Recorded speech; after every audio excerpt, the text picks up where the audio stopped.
All right. Now we'll just wait for people to join and then we can get started.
All right, Brandy, you said you've been waiting for this? Yeah, I've been waiting for this too.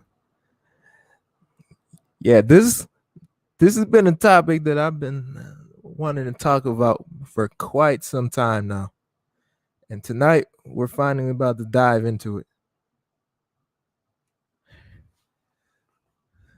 This is something that we've been hearing about a lot, but nobody has really went on and really spoke about it. And that is a rule that pretty much, if we want to be technical, was started by white supremacists. In today's society, it's a rule that is basically carried on through the black community. Oh, what's up, golden artist? It's been a rule that basically has been used by the black community to benefit them for quite some time now, at the detriment of light-skinned people. And today we're about to talk about it, how it started and how it's being used today. So if anybody wants to hop on and speak their 2 cents, the StreamYard link is right in the chat box.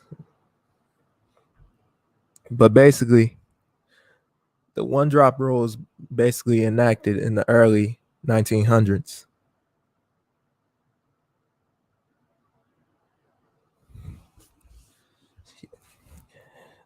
The early 1900s, and were implemented by the white slave masters to basically keep the white gene pure, basically. And anybody with a quarter of what they called back then Negro blood was basically classified as black, which tells you right there that it's just a very delusional rule. Because on the flip side, if we went by that, then that would technically mean that we're all white then. Because we hear a lot of people using this talking point when it comes, especially when it comes to light-skinned people that really don't identify under the, well, don't really try as hard to identify under the black box. That's the first thing people throw, that infamous "we're all black" card. And honestly, it has some truth to it, but that rule is really only thrown at certain groups of people at certain times. The one drop rule is basically used whenever the black community basically sees it fit.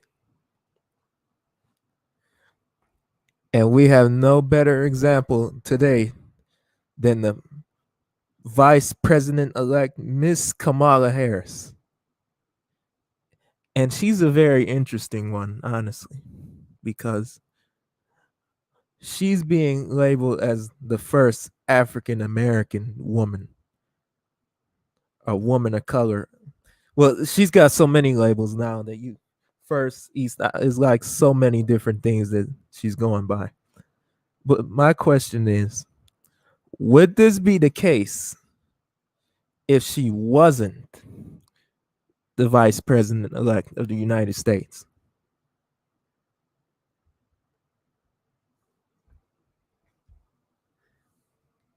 because we all know better than anybody how the colorism brigade feels about light-skinned women when it comes to the infamous light-skinned woman, dark-skinned man thing.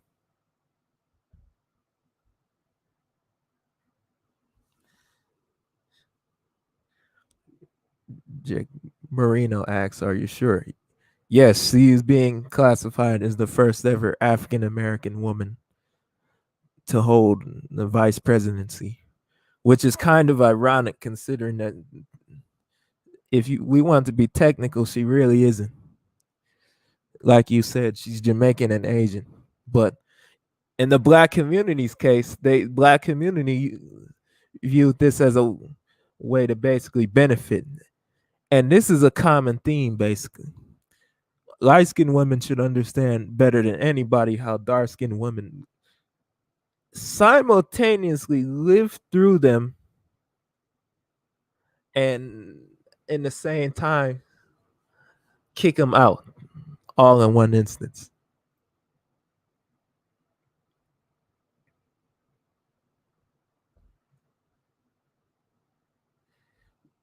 It's weird. But if Miss Kamala Harris was basically married to a dark skinned man, say, well, honestly, Michael B. Jordan, would these same dark skinned women be quick to call her black?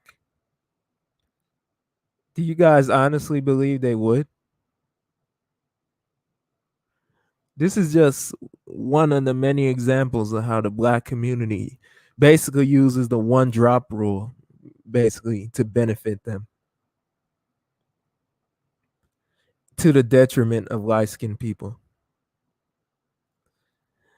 And the same thing with the first supposed black president, Mr. Barack Hussein Obama. Again, biracial president, but he's black. How does that make sense?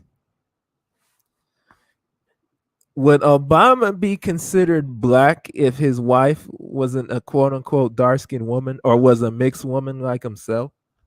Would people be as quick to accept him?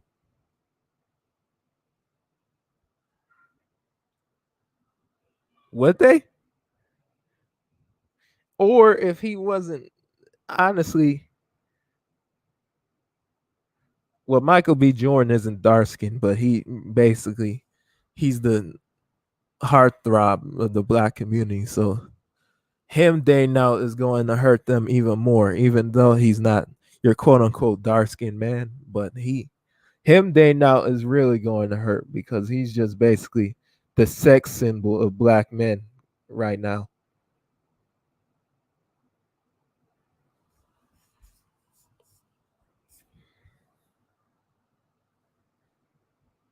But Obama was the same way. Mixed but conveniently black. And what Obama, in fact, let's go there. If Obama was a Republican, would he be as accepted as he was? Would he? No, of course not. Because Obama, like many other light-skinned people, was used to the black community's benefit and claimed as the first black president. Because if you want to be honest, he's not. He really isn't. Obama is mixed, regardless of what people say. And to be honest with you, the one drop rule is a rule that I and many other people personally believe needs to go.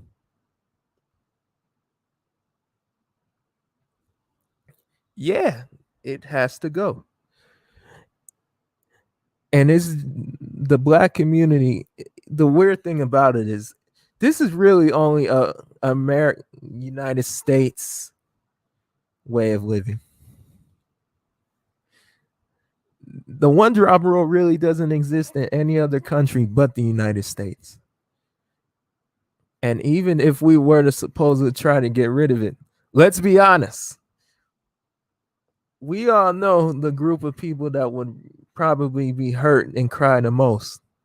The group of people that simultaneously complain about how they're getting erased, but at the same time want to bring everybody into their supposed group and get mad if those same people that they fight and lobby to bring in gain something that they feel they should have had. Make that make sense. It's just, this is just insanity at its finest. Utter insanity.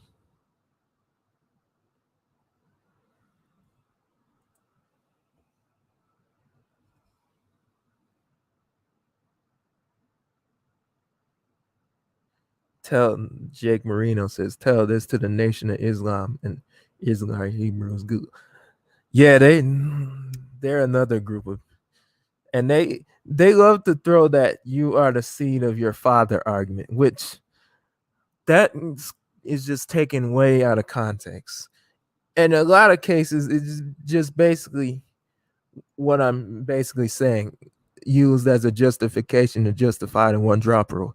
But scientifically speaking, let's go there.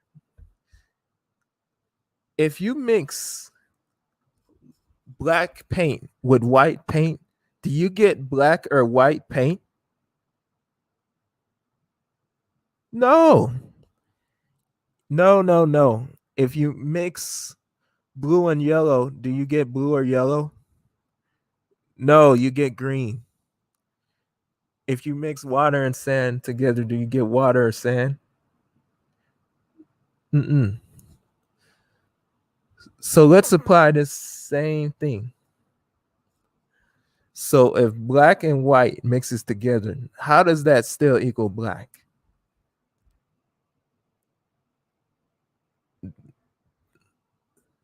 That's impossible.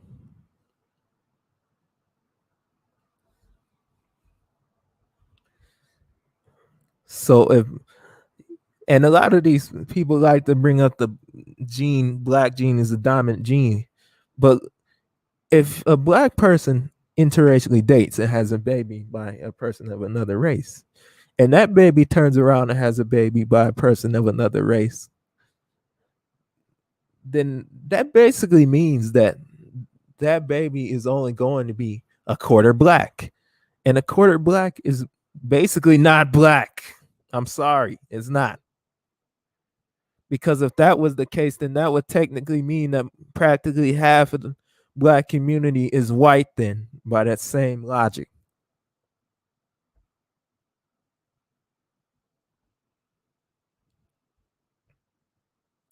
LL Cool J and his wife are both light skinned. His youngest daughter is dark skinned.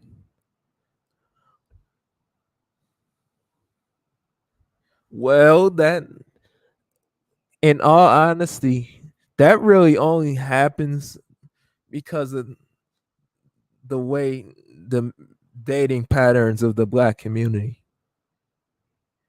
Because there's a lot with this dark skin and light skin mating patterns that's been going on. Our genes are basically split up and all over the place. If you have a grandparent that's dark and one that's light, then you're basically, honestly, you're just color racial. That's a new word I invented, color racial. Your color can basically range from anywhere, but from what I've seen, oh, what's up, Lone Wolf Man? Sharif Jones says mixed people come in all shades. Well, yeah. From what I've seen, it really depends. But in my personal opinion, most of them, it really depends on who the parent is. If there's a dark skinned parent and a white parent, they usually come out light skinned. If it's a, well, kind of light brownish, something like that. If the parent is brown skinned and light skinned, then they usually come out really light. But if it's a light skinned parent and a white parent, oh, that they're basically quadroons, basically. And that's another thing. If a light skinned person has a baby by a white person, then and they come out practically white passing, then how does that make them black technically? Because the colorism brigade loves to bring out the fact that, oh well, you guys get treated better and y'all are seen as better. Okay, then doesn't that technically mean that we're all black argument is invalid then? How's that possible? It's like they just have they can't even get their story straight. Like 1 second they say we're all black, then they turn around and say, well, you get treated better. Well, then that technically means that we're not all black then. Or if we're all black, then that means that this light skin privilege thing that you guys have been talking about is also a lie.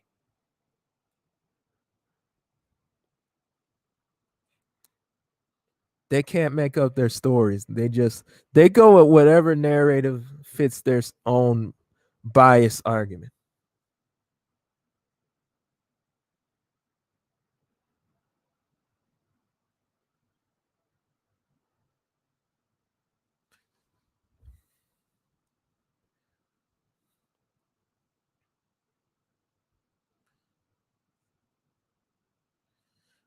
My dad is a dark skinned man and a white mom, and I came out super light. It's really a slippery slope when it comes to genes, honestly. Especially when you're talking like color lines that are just so far off of each other. It really just ultimately just can happen either way. But from what I've seen, there you rarely like see like dark skinned mixed people. If anything, they usually are brown. They range from brown skin to super light. I mean, if you guys have any examples, I would love to see them. The only one I could think of is Coco Jones from TLC.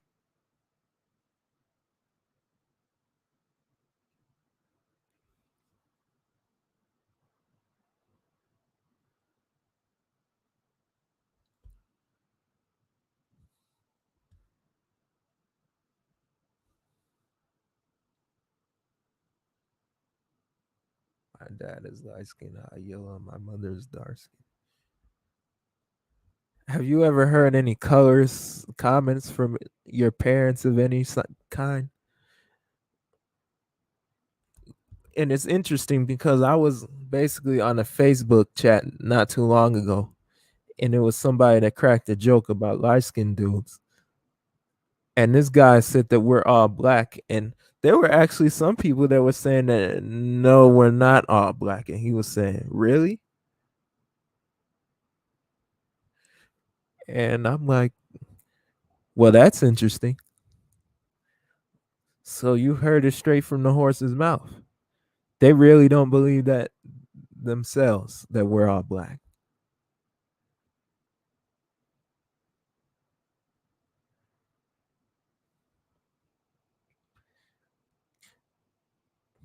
Even if you look at the media, for instance, I mean, I've made countless videos citing like how they just keep casting like phenotypically dark skinned, the brown skinned black men to portray light skinned, practically light, bright, and finish that sentence. Near white, light skinned men like Colin Powell and Thurgood Marshall. Two of the lightest light skinned men that they could find that have been misrepresented countless times, and yet nobody, they won't remake any of the movies, and they continue to misrepresent light skinned men.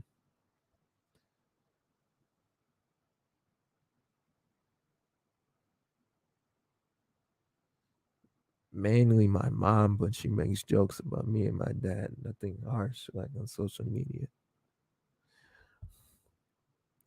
Yeah, they really are starting to get vicious. I'm not even gonna lie. It's funny how you just gotta think of it like this. And people love to bring this argument up. Oh, well, light skinned men are colors too. Well, if that was the case, then how come light skinned men aren't as vocal with their colorism then? If in my own personal life, most of the colorist comments I have heard haven't been about dark skinned women. They've been about light skinned men. I mean, I've lost count of how many colorist comments I've heard in my personal life about light skinned men. Like they stay clowning light skinned dudes nowadays. And now they just don't get any pushback. I don't know what light skinned men are doing, why we just don't say anything about it. I guess it comes to the point where we just get so used to it that we just like, well, yeah, that's just how it is.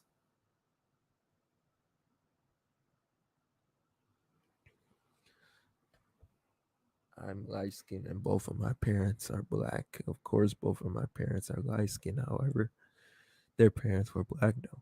Oh, for real? Yeah, you that's rare. Getting off topic, you don't really see. I just don't really see a lot of like light skinned couples.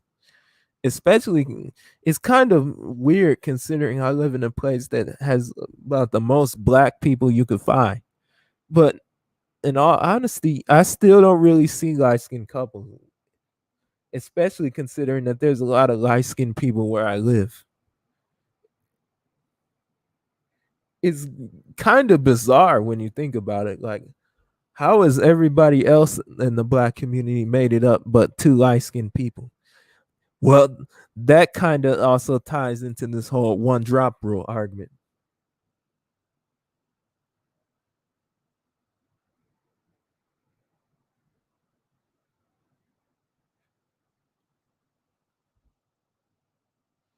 The lone wolf man says we don't say anything because we ain't connected with one another, as in having each other's back. We are all over the place. True that.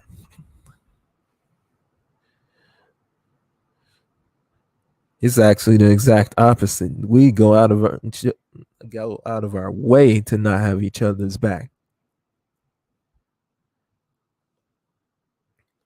We just sit back and just let people say whatever, do whatever they want, take our historical figures and claim them as their own, clown us, emasculate us, is all kinds of just crazy stuff. Okay.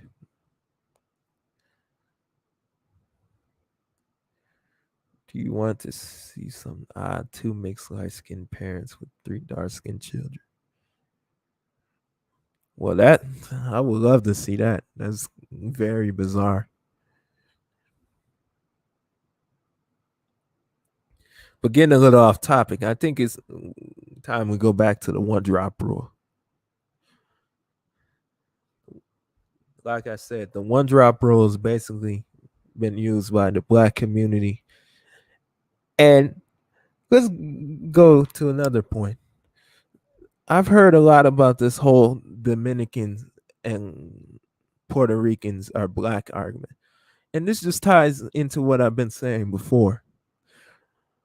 Why is it that people in the black community are so bothered by the fact that they identify as Puerto Rican and Dominican? If anything, you think since they're so concerned about black ethnic purity that they wouldn't want them in the black space.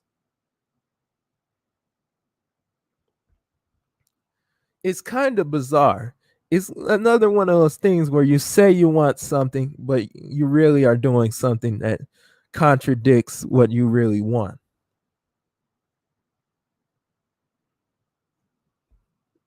What exactly are you doing? I know if I was a dark skinned person and I wanted to keep my phenotype preserved, then why, like we could go on YouTube right now and just type up, oh, Dominicans, they hate being black. Oh, they're just Spanish speaking. Like, why do you care? You got your own problems and your own community problems. Why do you care what they do?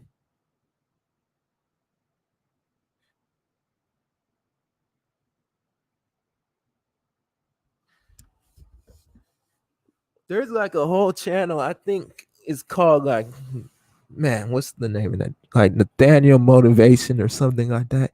And then the whole basis of the channel is basically, oh, one video is Puerto Rican denies being black, or Puerto Rican says they're black. And I'm like, why do you guys care so much?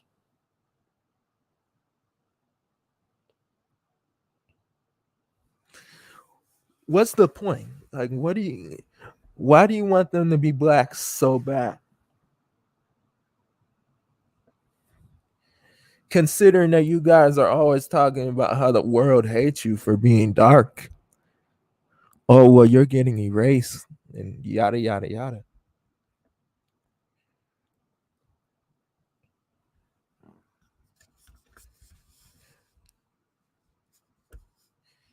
And the lone wolf man basically hit the nail. The whole thing with Dominicans and Puerto Ricans is dark skinned men just want access to their women, but disguise it through the one drop. Well, that's basically what it is. And to be honest with you, it's working. But that's funny you say that, because that's another interesting thing about this whole one drop situation.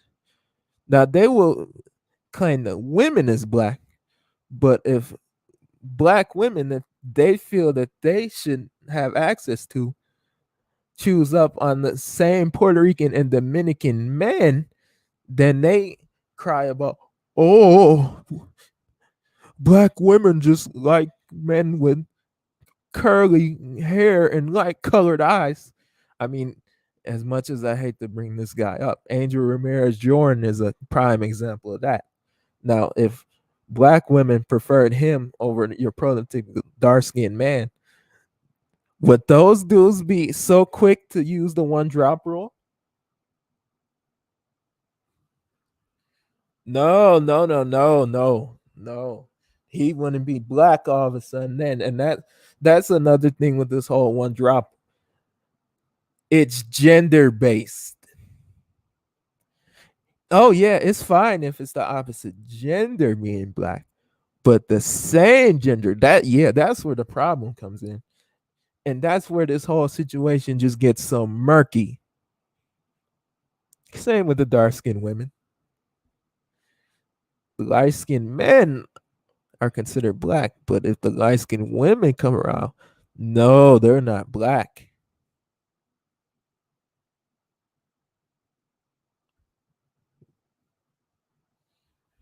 No, they're not black all of a sudden.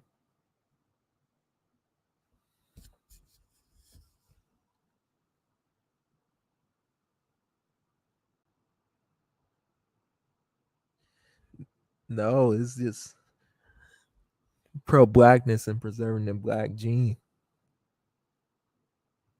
Can you hear me? Oh yeah, look who's here. Look who joined the party. Hey, what's going on? Not much. So you got anything you like to say? Can you hear me, Brown and Beige? Yeah, I hear you loud and clear. Yes, I have a problem with that then. They Okay. don't like to be black by themselves.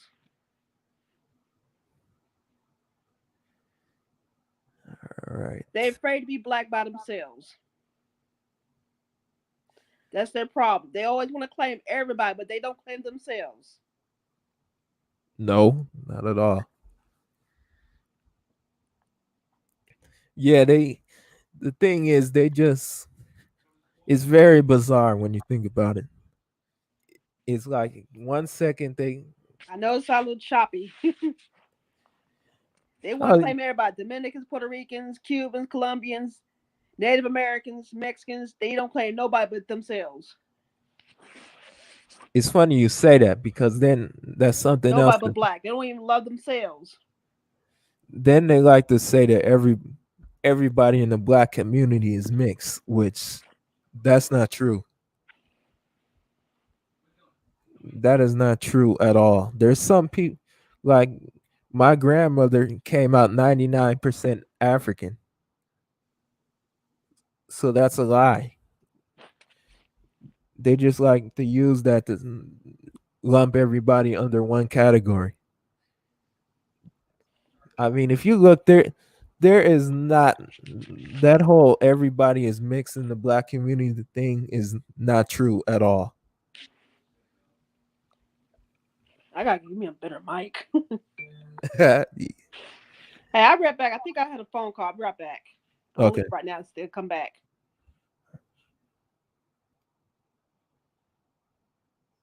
All right. Yeah, it's like who where do these people get their info from? We're all mixed. We're not all mixed. To sit up here and say that every black person is mixed is just a lie. And why that's just another thing. Mix. Why do you want to be mixed if you're so proud of your identity? Claim it. Run with it. Your own phenotype. You don't hear you don't even really hear Africans just going around saying they're mixed. That's just a black American thing. Like we're all mixed. Well, they use it when it benefits them to say it, at least.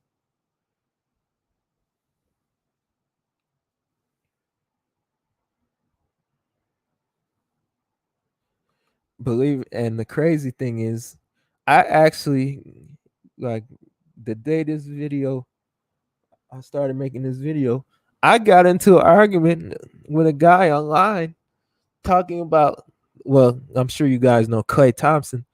This guy had the nerve to say, "Oh well, these light skinned players are so weak and always getting hurt." And I'm like, "What?" And see, this is just another ironic thing about this whole situation. It's very weird when you think about it. So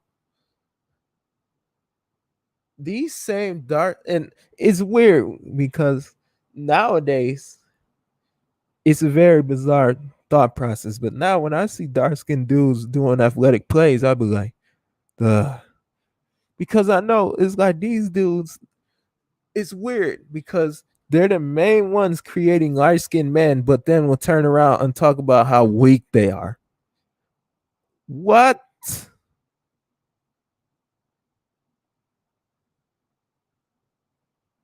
What?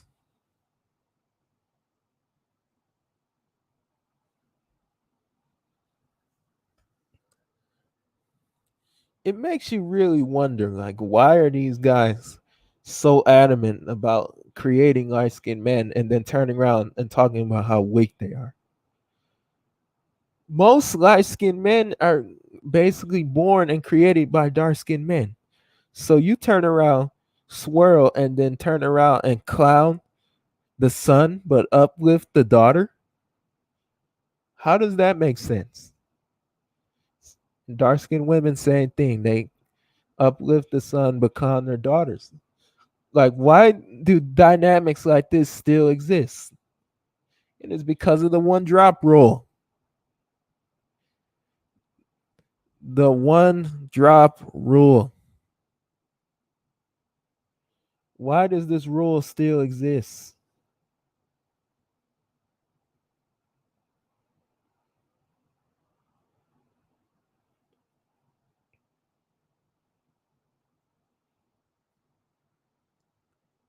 Have I ever spoken to a brother about this topic?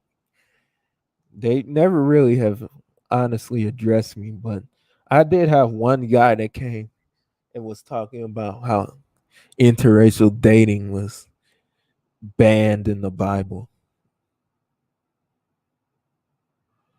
And that's just what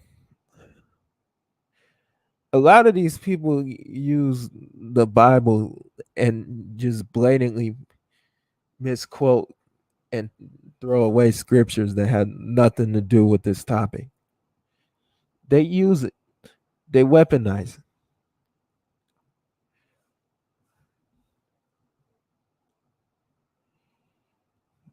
That is true. My dad was much harder on my brother and sweet to me. Brandy is a very, very bizarre dynamic. It really just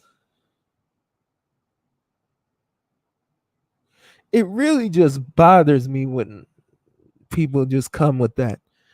So you only like it when it's the opposite gender, but when it's you and you have a son that you don't, and you don't like having a son.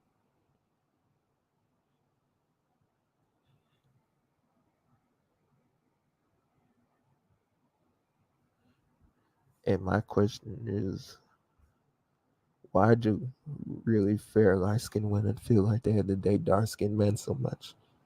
Well, there's a lot of reasons for that. For one, it has to do with the media, because for one, that's the most hyped couple in the American media. Because light skinned men, for the most part, light skinned men are just really not presented at all like the sexual alpha or the mandingo in the American media, really at all. So they're not really going to see him. Because when you think, when's the last time anyone has even seen a show or movie where this light skinned man is portrayed as this gentleman?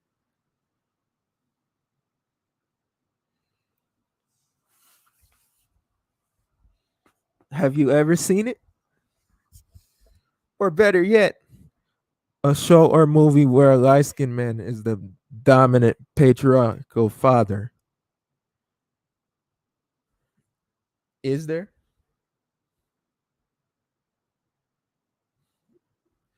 Might be a silly question. Do you consider Malcolm X as black or non black? I consider him as black, but I consider him as a MGM, multi generational mix. He's uh black, but he's a subcategory of black. And honestly, I think that it's coming to the point where that's what we might need to consider doing.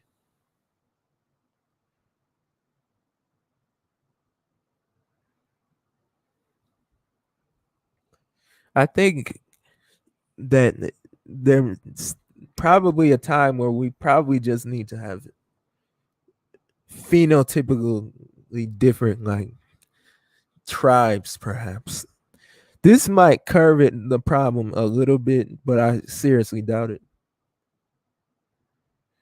But as long as we're all just lumped in the same group, these problems are going to continue to happen, because you got a whole bunch of people that don't look absolutely nothing like each other battling for basically the top spot and the top throne. That is a recipe for disaster, and continuously just shows itself to explode every time. And the only reason why it's not worse than it is, to be honest with you, is because light skinned men have basically folded. Yes, I hate to say it, we folded. We just have ran away and just have not done anything to correct our little predicament, our media predicament, our image predicament. We've just walked away. And honestly, if you ask most light skinned men, either for one, are Wakandians,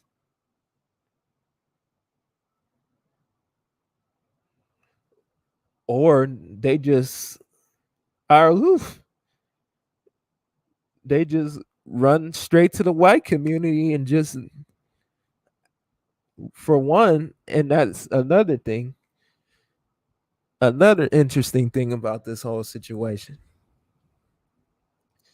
which kind of ties into what I was saying, guys, the mixed men are aloof, but the mixed women are roped into the black community. But this is where that whole one drop situation gets interesting. They're black until they date out. That's the kicker. Like the Maury sisters, you usually hear about the one with the black husband, but the only time they really talk about the one with the white husband is the swirling crowd. Now, interesting enough, that's when they bring light skinned and mixed women that they interracially into the mix with the swirling camp.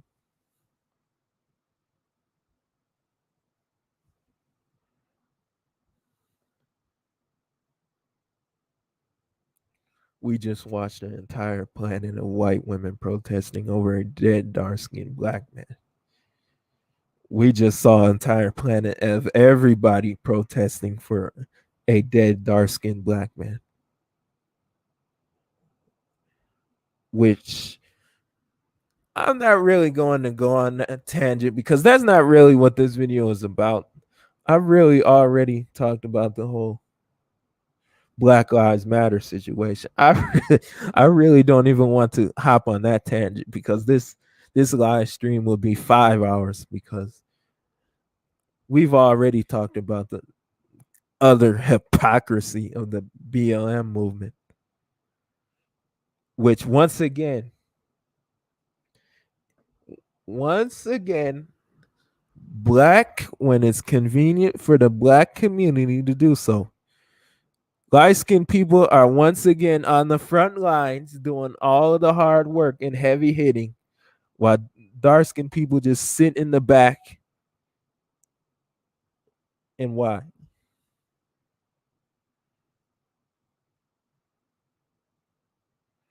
Speaking of swirling, do you know a YouTuber named Mad Bus Driver? He promote mixing with white and Asian women like crazy. Those white chicks he shows with black men. From what I heard he's one of the pioneers in the SYSBM community. I mean, I don't really have an issue with it, but like I said, it's all fun and games until there's a mixed son that comes out of those relationships. And honestly, I consider I'm kind of SYSBM, but then when I think about it, I'm really not because I see the way like a lot of those dudes selectively pick and choose. It's fine. Truth be told, the SYSBM community really was created in response to light skinned men, if we really want to go there. That's really what started this whole dark skinned men interracially dating thing because dark skinned men felt some kind of way about how black women preferred light skinned men in the supposed 80s. And that's something a secret that we don't really hear. That really that whole movement pretty much was built pretty much against light skinned men, if we want to be honest.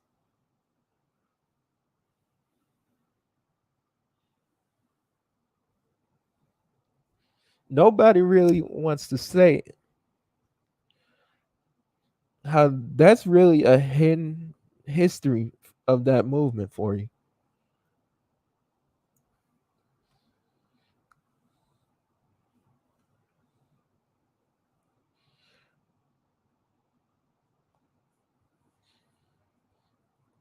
We had, and we can look no further than Black Panther for that. How people were celebrating over Black Panther not having light skinned people in it. And I saw a comment from this video from this delusional light skinned woman talking about, oh well, it's not my place to be in that movie. But at the same time, it's dark skinned people's place to portray historical light skinned figures.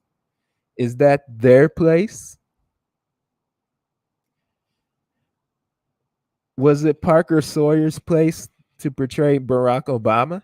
Was it Denzel Washington's place to portray Malcolm X? Was it, as much as I hate to bring this one up, Chadwick Boseman, rest in peace, by the way, was it his place to portray Thurgood Marshall? Was it Sidney Poitier's place to portray Thurgood Marshall?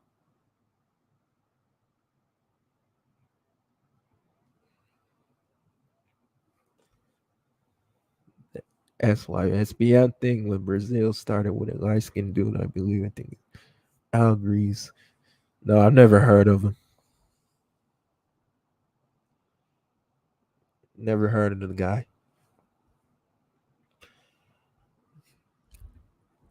Like I said, that movement is okay.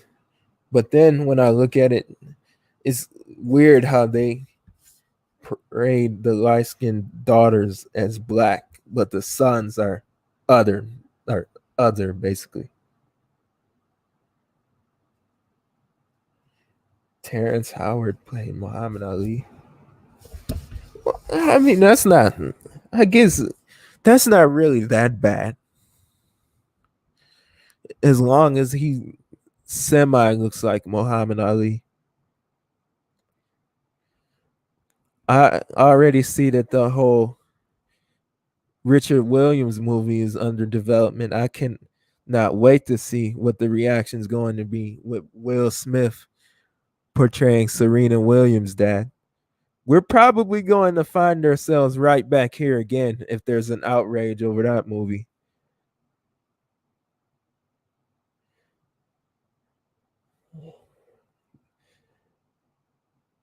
I'm just waiting for them to have outrage over that movie so I can revisit my practically hour-long video once again. Yeah. Oh, hey, Light Bright Galaxy. I would just love to see them have outrage.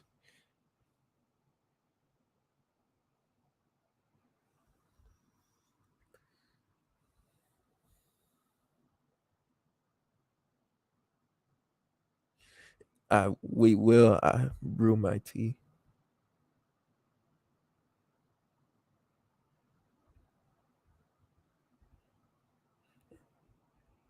Terrence Howard is mixed. I didn't know that. I always, I always kind of thought he was black, but that I guess that's just the one drop rule again.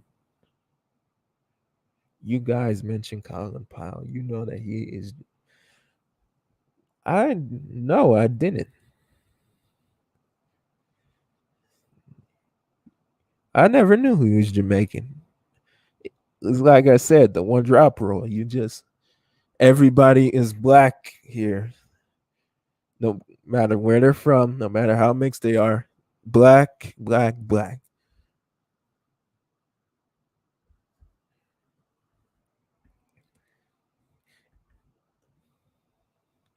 And believe it or not, the Black Power movement is really the one that really kicked this whole one drop rule thing off, because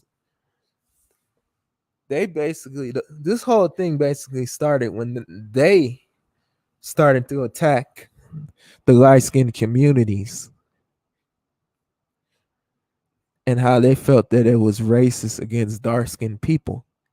So they felt that they took it upon themselves to make sure that they threw light skinned people in the community and basically destroyed the light skinned community that they felt was racist towards them with that whole paper bag test garbage that they still to this day use.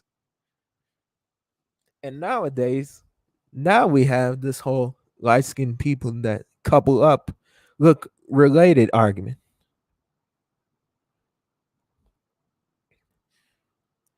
And honestly, I when I see that, I could just scream. It just goes to show you the level of nonsense that these people have in their minds. If we went to, let's be honest, let's go there.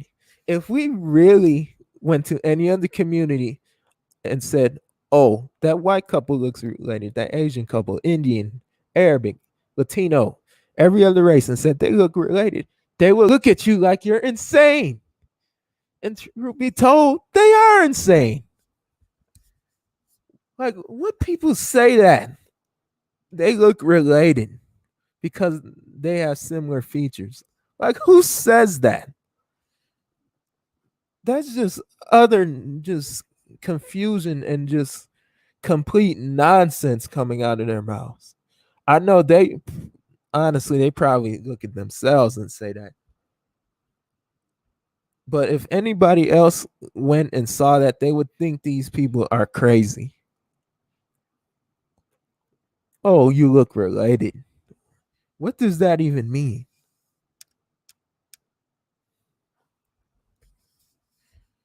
And they seem to be doing it now more than ever.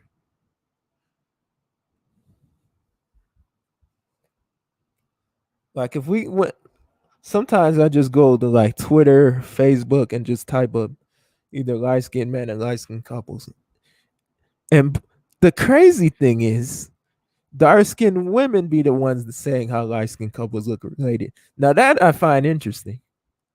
These are the same group of women that are constantly complaining about how light skinned women are taking all the dark skinned men from us. But then when these same light skinned women date light skinned men, y'all turn around and say how they look related. How what? So what? Who do you guys want them to date then? Because it seems like they have a problem with whoever light skinned women date. They complain about when their light skinned women are with dark skinned men. But then when they see them with light skinned men, they talk about how they look related. What? What do these people want? That's the $1,000,000 question. What do they want?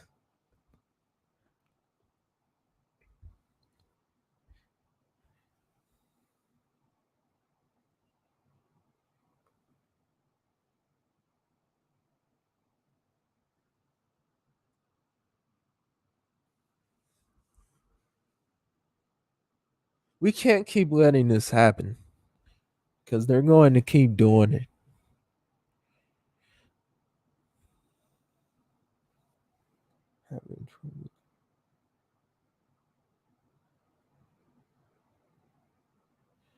Dark skin is being eradicated and they don't care. No, they don't. But it's going to get really interesting. They really won't care until light skinned people just start. They'll start to care once light skinned people just finally give the black community the middle finger and go. Because believe it or not, I'm starting to see a lot more light skinned people just dating out altogether. Like there's just light skinned people now that are just like, yeah, screw it.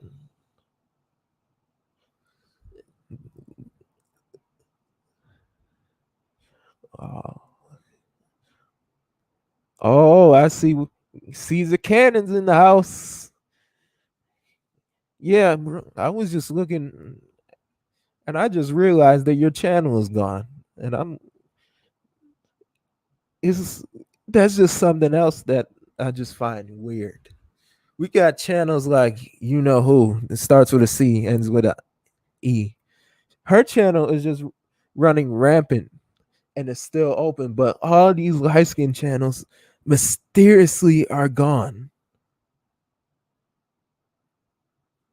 Anon Black Man is gone. Light Skin Love is gone. And they got rid of Caesar Canning. It's like who who is doing this? Well, it's probably only a matter of time before they take my channel down too. Because I already had a video of mine that was mysteriously deleted and reinstated by YouTube. It was just deleted and just pop back up. I've never had a video of mine just deleted before.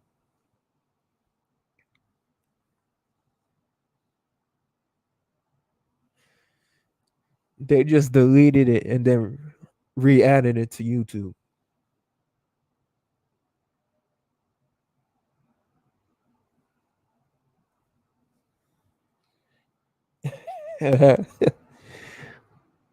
A hair hatred hooligan at YouTube.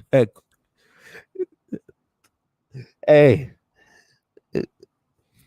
somebody's doing something.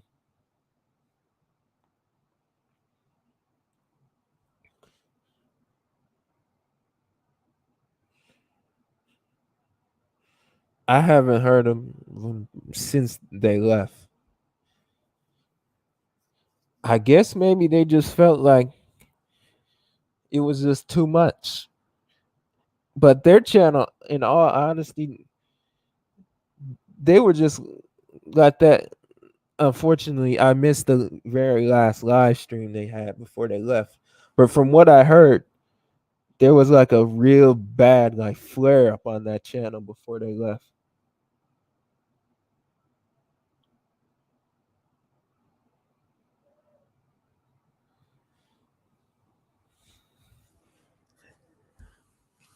They were just letting too many of those black manosphere clowns over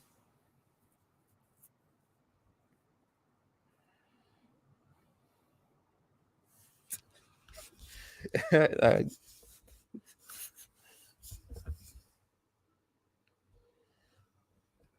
I posted the link. What did you think of that light skinned mixed looking sister twerking in front of police with BLM shirt? It just goes back to this. It just it really makes my head spin. But I would just love to see that video. It's weird when you think about it. Light skinned people are basically putting in all of the hard work while dark skinned people just sit back and swirl themselves out, which I find bizarre. Light skinned people are basically doing something that dark skinned people are not doing themselves. And that whole hatred for the police, let's just call it like it is. How many light skinned women do you know really get killed by the police?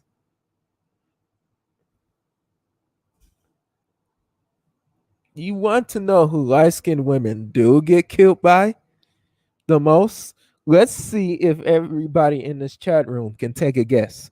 Who kills light skinned women the most?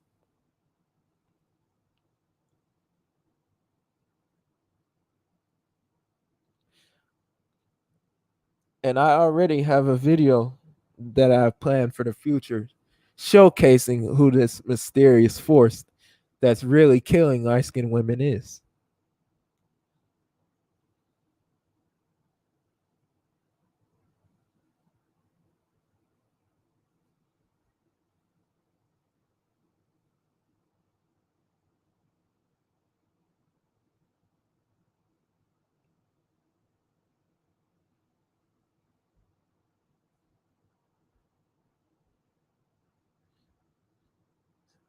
Yep,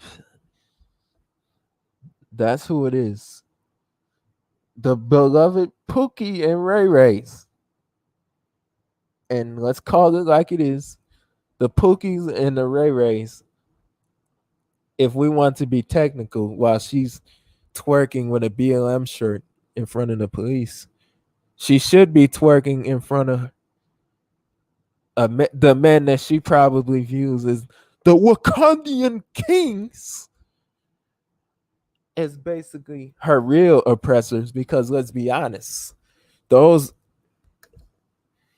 besides the white community, the Pookies, the Ray Rays, and their Daggerfy friends are really the ones that are oppressing us light skinned people.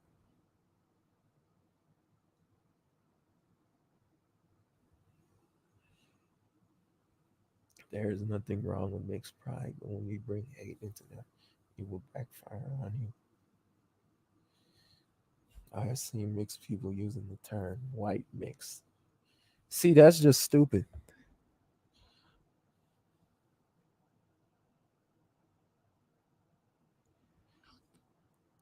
I think they should just call themselves what they are, mixed, and just be their own separate group.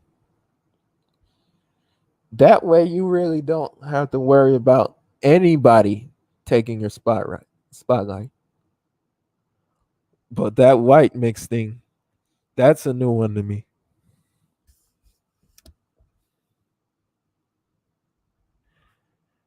White mixed.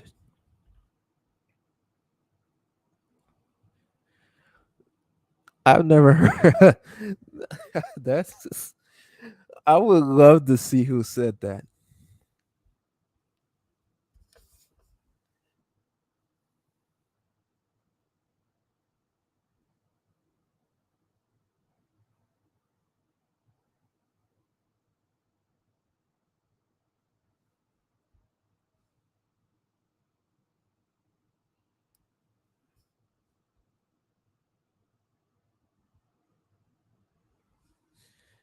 Unfortunately, it seems for some odd reason the it seems like these dudes are just not only are they messing up the black community, but it seems as though these guys are basically going everywhere. And this just ties into this whole one drop rule situation.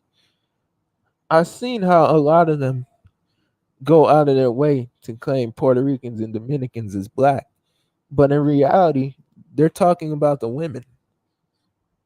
And I've actually seen a lot of Hispanic dudes that basically have a problem with it.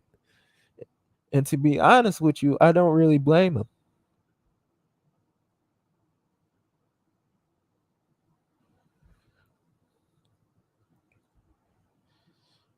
Because if the man of the Puerto Rican and Dominican community was uplifted by black women as a whole, these guys wouldn't go crazy. They would go back to how they were in the supposed 80s.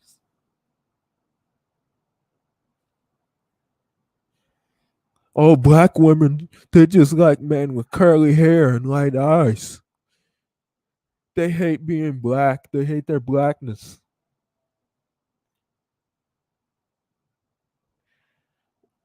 We've heard this story so many times.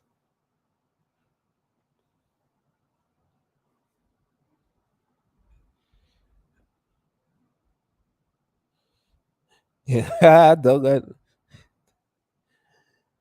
let them see you saying that. They really go call you a self-hating like bright man.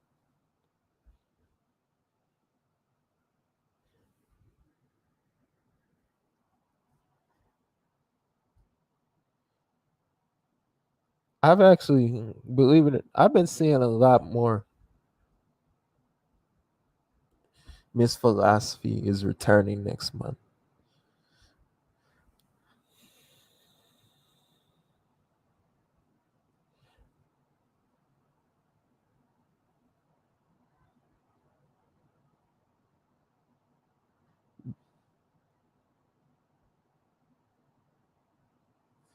Supply and demand. That those brothers didn't stay going to the Dominican Republic. And they, well, that's because they, a lot of those people have basically been cut into accepting the pro-black one-drop centric ideology.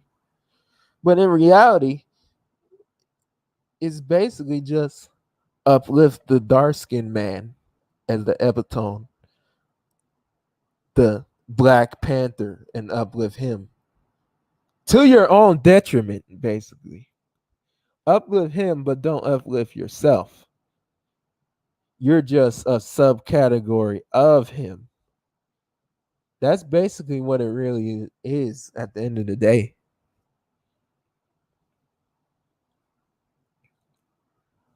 Don't uplift yourself, uplift him.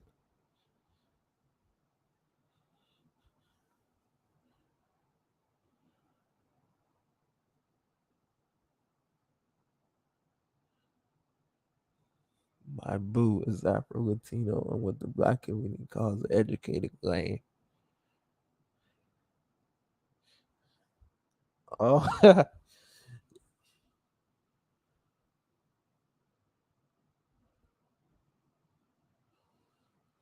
the edge. Oh yeah, you know how they feel about the ELs. They don't like them very much. Uh, does he look like our buddy ARJ, or is he like more like the black looking Afro Latino?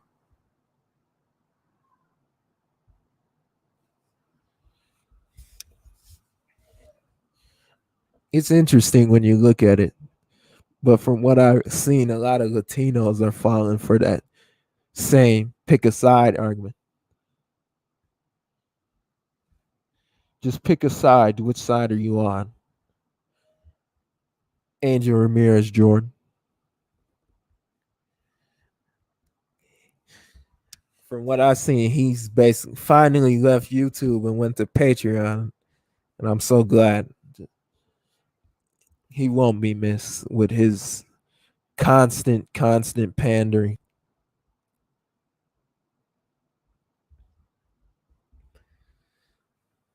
Now you basically have to pay to watch his videos because YouTube supposedly deleted him off.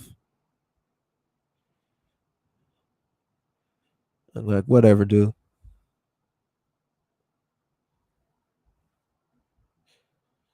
From what I've seen, our buddy old Stephen Brown, he he's just another prime example of what I talk about with a lot of light skinned men. He doesn't even he don't even talk about light skin issues.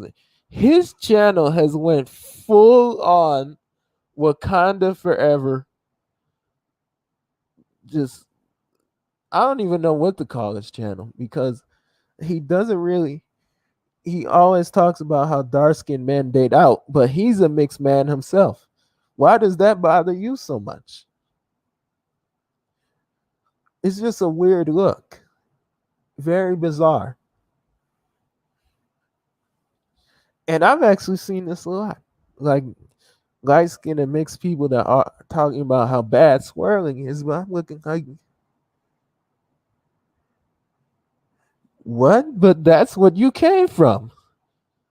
So you basically hate what you were born from? The Michi X's of the world.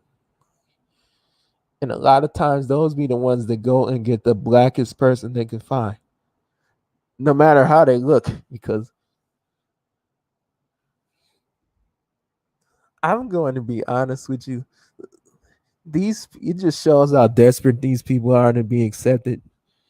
Because the dark skinned people that they find just do not they just don't look good. Let's let's just call it, call it like it is. They they just find they just don't look good.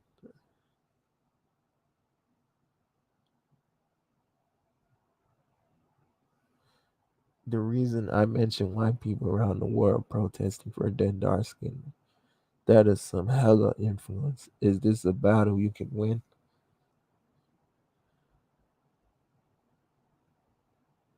Well, it's going to take a it's this isn't a battle that's going to be won overnight. It's going to take a good minute. And it's going to take a lot of like-minded individuals to push this platform forward. But as of now, it's going to be pretty hard because this whole movement is just really put into perspective like how much people really do pander. But in all honesty, George Floyd, Jacob Blake, these are just not guys who you should be looked to as civil rights icons. They're not. Especially when you look at people like Anaya Blanchard, who basically was a young lady, college kid had her whole life ahead of her, and she was kidnapped by the biggest Pookie with a rap sheet so long that he even got out of a murder charge, and he kidnaps her and throws her into the woods like she's just a piece of garbage. Just inhumane act that basically only got a little bit of media coverage, and once they figured out she was dead, they tossed it away. It, we would probably still be hearing about that story to this very day if he was white. But the second, and a lot of people are already getting ready to talk about the story. If that was a white guy that killed the Nia Blanchard, oh, she would probably be one of the faces of the BLM movement. But once they figured out he was dark skinned, oh, oh, that story just fell into the archives of the black on black crime argument. No, we don't want to talk about that. How he killed an innocent young lady, had her whole life ahead of her, and they just threw her into the woods like she was a pile of garbage. And she was there for quite some time.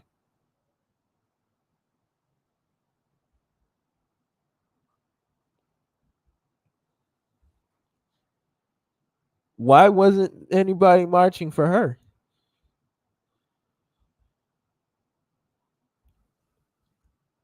That Ibrahim Yazid, the truth of the matter is she would still be alive.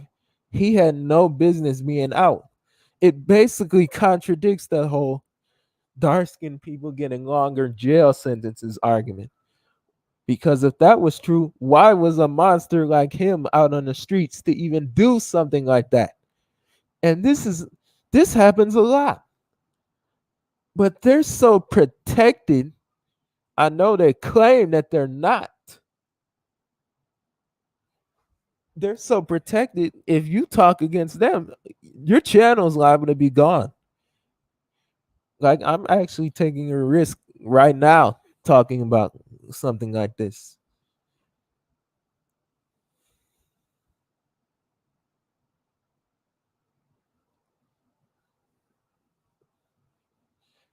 Well, that's the thing. Their rap sheets are usually thrown out of the occasion if they're killed. What I find interesting about this, I saw a story of a young black lady that was 23 with a light skinned son, and she was killed responding to a call by guess who?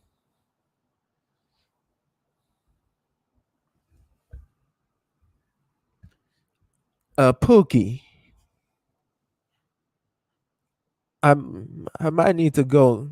I'm probably going to talk about it a bit in one of my future videos. But she was once again a young black lady that was a cop that was basically a model citizen. BLM didn't raise a rat's behind about her. If anything, she should have been the one that they should have been protesting for. But she was killed on her job protecting, killed by a Pookie. And the irony is, if that same Pookie got out and got shot, then he basically would become the next George Floyd.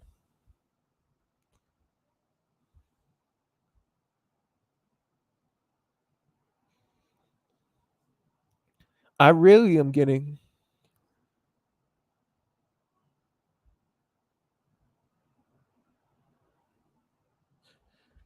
well, most suburban black men's names are Michael and John.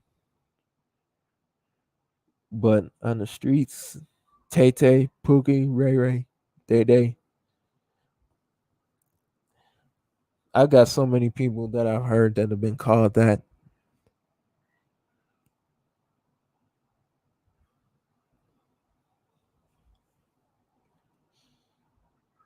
A movement by the, truth be told, the only reason we probably aren't about to hear about their movement too much longer because now that the once this whole election stuff blows over, it's going to go back to how it was.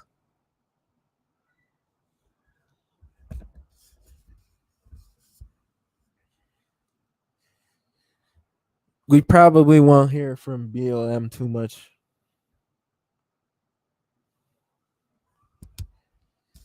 I give it like the middle of 2021. They're probably going to disappear like they always do.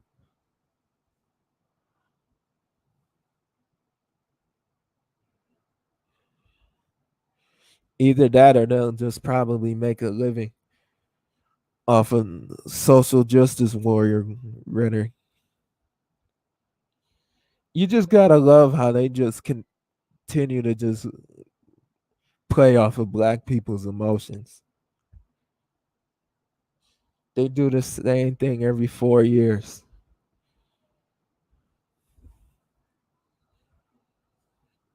And all of a sudden now everybody's getting shot and killed by the cops.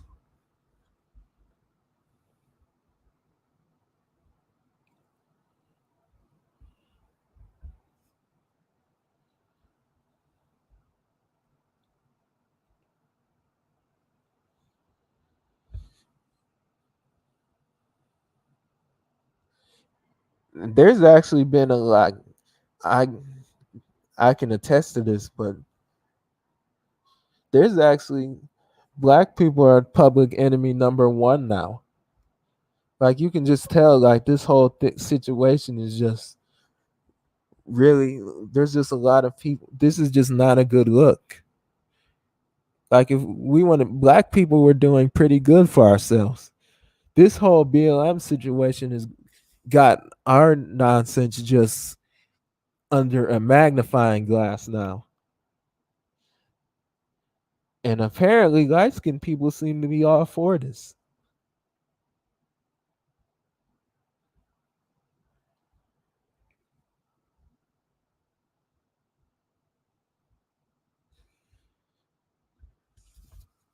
But funny, Kamala Harris is all of a sudden black.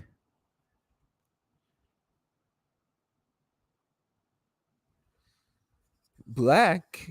She is just the infamous one drop rule at its finest. Kamala Harris probably wouldn't be considered black if she was basically one of those typical IG models dating one of those black rappers. No, she would be mixed then. But since she's the vice president, now she's black. Okay. Sure, she's black now. Same thing with Meghan Markle.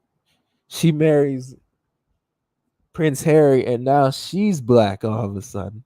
Would she be black if she was married to a dark skinned rapper? Or somebody like Tyrese? No. The one drop rule is only used when it benefits the black community.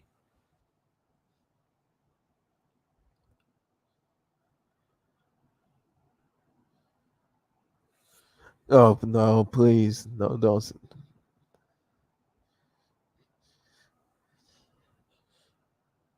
Well, I would really hate to be around to see that.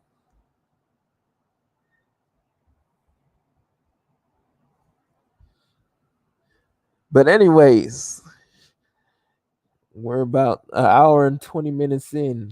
Nobody's joined. What's going on here? Anybody like to join up? Speak their 2 cents about anything? Anybody? Have you noticed many of those IG?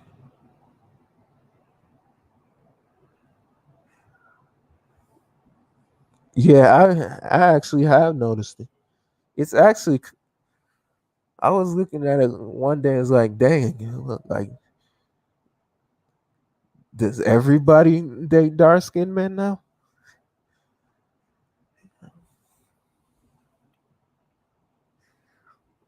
Like I'm just looking at it like, wow, like is this a cultural thing now? Like a status symbol or something?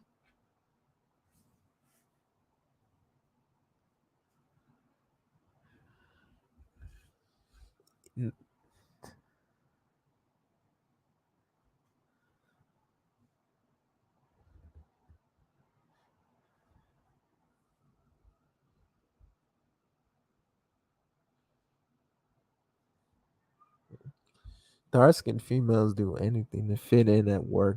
Light skinned people and sit there and watch this girl brown nosing white people. They're probably really going to have to do a lot of brown nosing now because this black people are public enemy number one now. Like I can tell just by like if you go out in places that are like more or less hick, you can feel that like this stuff is just brewing. Like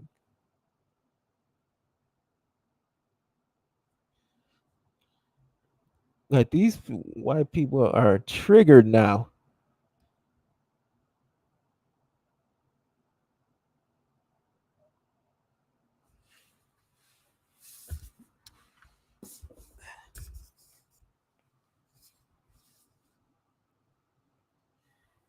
16 Kid Guitar says most black people I haven't encountered since childhood, including family, ouch, have hated me just for being who I am.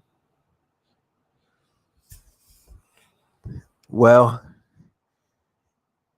you probably aren't the little stereotypical lip puckering light skinned man that they have become so accustomed to. With light skinned men, if you're not the stereotype, they don't really like you too much because they feel threatened by you. They want this dark equals masculine, light equals feminine nonsense to keep going. And that's just another weird dynamic. Like, where did that come from? Like, we always hear that talking point, like dark makes you tough and light he makes you weak. But if that was so true, then how come these same dark skinned men don't take up their argument with white people? If you guys are so tough, why don't y'all go take down the men that you feel so threatened by? Oh, wait, you're too scared to do that.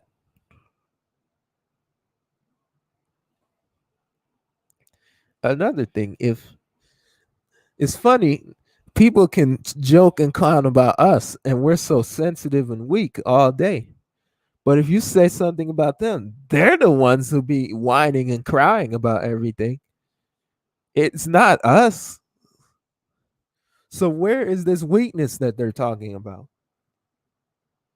If anything, it seems like it's the opposite to me.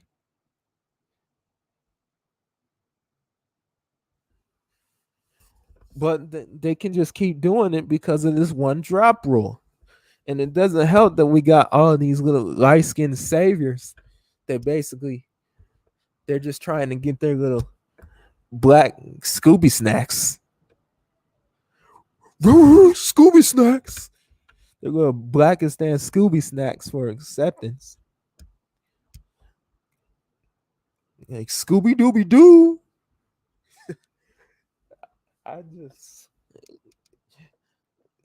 sometimes I just can't help but just look at these people.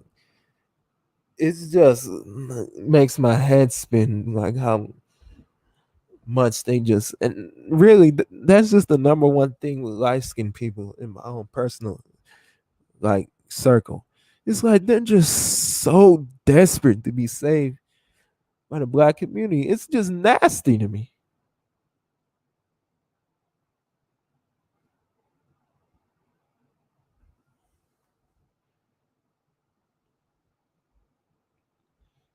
Do you feel hate will help?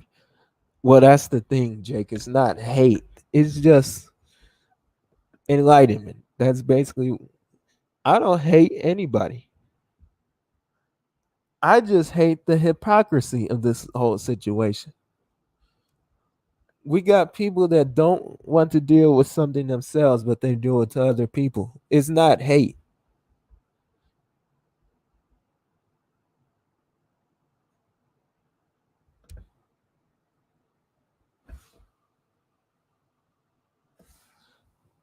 It's not hate at all. But the time to just sit back and just let all this stuff happen is over.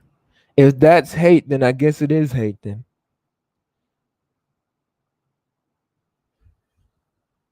Like that's just something else. Like what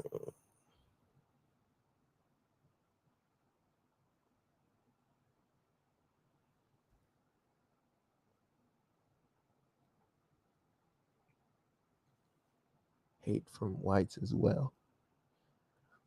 Well, I can attest to that too because I recently was just called the N word on my job. So, like I said, this BLM thing is really. You're probably about to have a lot more stories of light skinned people getting into it with whites. But this is just something else that I say on why we need to just go on ahead and have our own groups. Because at the end of the day, white people and black people aren't going to change. They're not. This stuff has become so second nature and so normal. Like what? Like these people act like, are you really going to change these people? You're not. You're not going to change them. At this point, you could either accept it or move towards building your empire where you don't have to deal with them as much. That is basically what we have at this point. We're at a crossroads. At this point, which street are you going to do? Where are you going to go?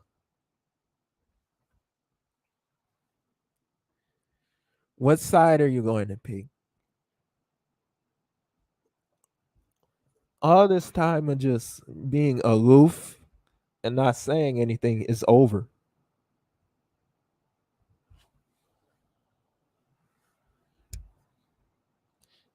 Yeah, I recently had a white man call me the N word at my job. He was a customer that I was dealing with. Then white people aren't going to change. Dark skinned people are going to change. All these years of us helping them move forward and their groups continues to just not work in our best interest. And it never will. It never will.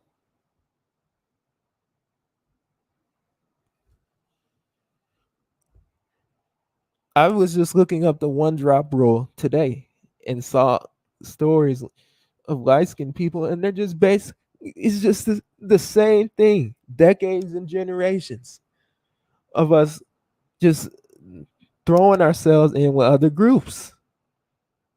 And it's just not working. Something is going to have to change.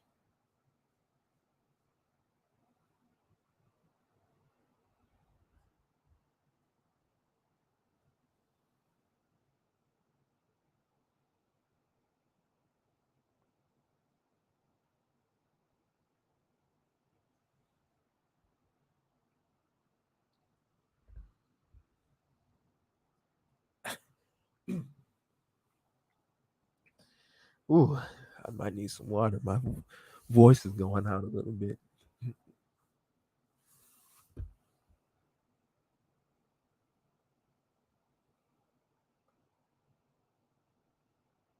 But anyway, is there another topic that anybody else would like to bring to the table with this discussion?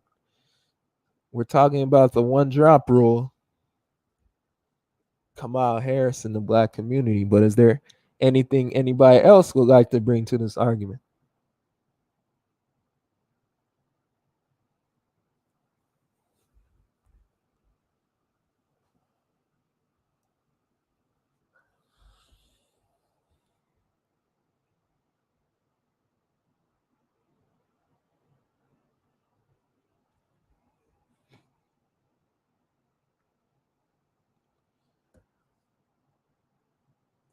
You can't, like I said, you can't control it, but at the end of the day, if we look at somebody like Steph Curry, so you mean to tell me that if him and Aisha Curry, who come from two, basically just a whole generation of multi generation, I can't say it, generational mixed parents, are you mean to sit up here and tell me that eventually their kid is gonna come out dark or brown? No, no, no, no, no. Of course, that may be true in like the first generation, but eventually, if you keep, and me and this other YouTuber, Real talk like this at all. He calls it homogenizing the gene pool. If there's a particular set of genes that you want, a couple of generations of people that procreate with those same genes, eventually that gene is going to become so dominant in that pairing that eventually they're going to keep, if they keep finding people in their image, they're going to produce that image.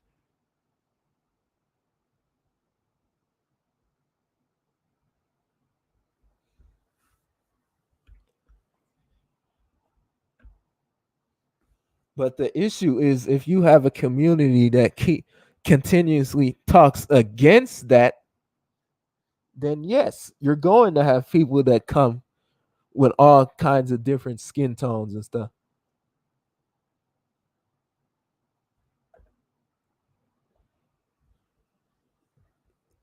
That's basically what we have in your black community, and it's actually getting worse as time goes by. Now it's like it's just a ceremonial practice. If you're light, that automatically means you're supposed to be with somebody dark on both sides. It's not just dark skinned men and light skinned women, it's light skinned men and dark skinned women too. It's like a almost like a cult, basically. Well, it's perfectly fine if you're two brown skinned people or two dark skinned people, but if two light skinned people, oh no, no. No, you can't have that. Uh-uh. You can't have too many light skinned people coupling up. Oh, they look related then.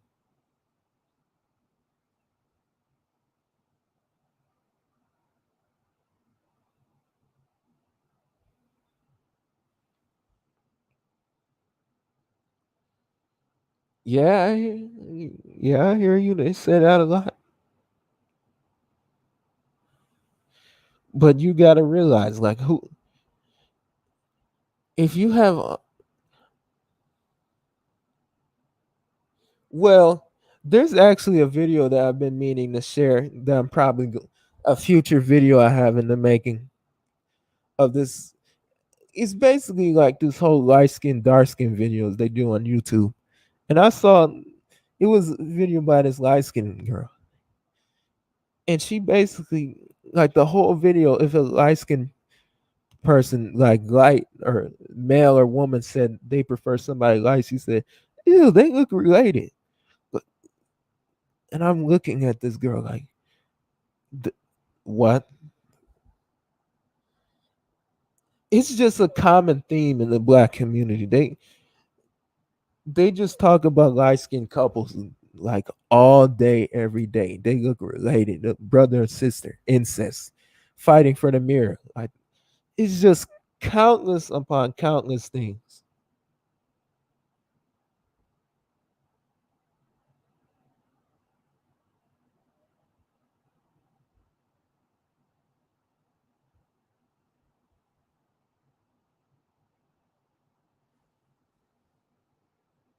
You can't control what someone likes. But at the same time, why do people listen to only certain people when it comes to that?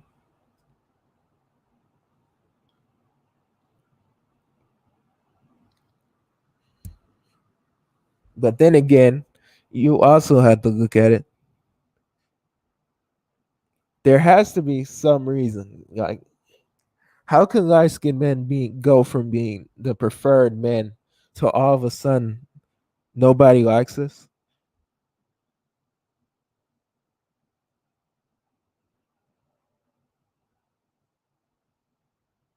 Okay, what's up, Dozier boy? Okay, I'd love to hear this story.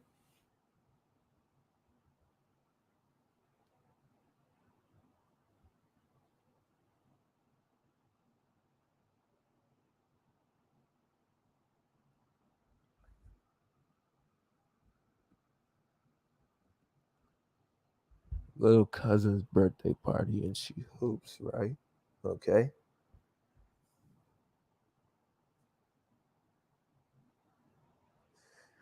All I can say is light skinned men should just take a wait and see approach because the way we're being born, it's only going to be a matter of time before we take back over. And trust and believe me, dark skinned men are going to go right back to how they used to be. Well, probably always were, but not. It's kind of a little tampered with.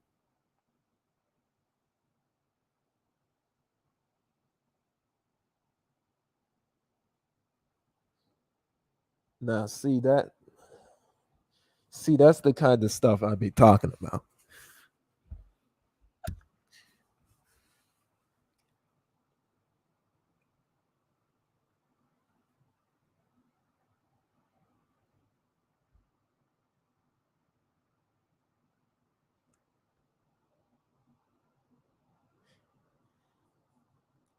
Now you just can't. I just can't help but look at those stories and just laugh. But well, you know what, bro? It's coming to a point now where those dudes are just so used to like the status quo.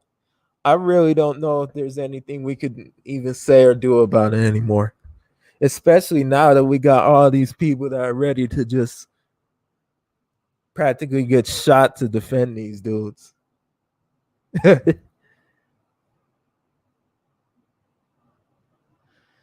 Oh,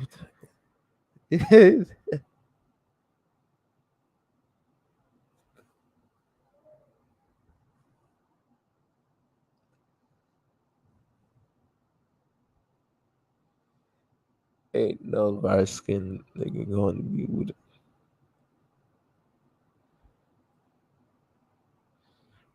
Wow, then those guys, they just don't care no more. They just say, I mean, I've heard, I'm not gonna lie, I've heard a lot of people, I hear a lot of people saying stuff like that, especially when you get, I mean, there's a lot of behind the scenes stuff that happens and why you don't really see light skinned couples like that. I mean, it's just little stuff like that, bro.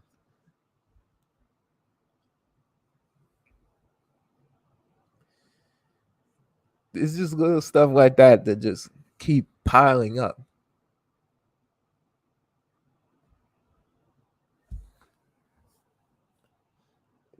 But all I can say is they're going to continue to do what they do.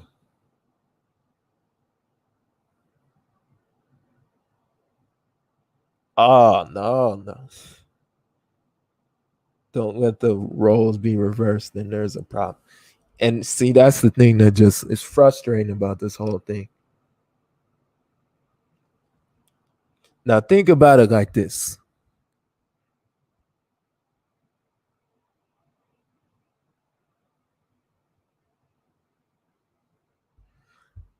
So if think about it, if there's a light skinned man and he sees like a dark skinned man, and there's a light skinned woman, and he says, "Oh, I'm getting so sick and tired of seeing all these dark skinned dudes with light skinned women." You know what he's going to be called? Crybaby. Oh, he go get thrown in with the colorism camp. Like, oh y'all. Well, trust me, I've heard it all, bro. They'll just talk about how much of a hater you are. Oh, light skinned men were in the 80s. Oh, y'all are just jealous because we're finally getting uplifted. I mean, they gaslit to hell and back.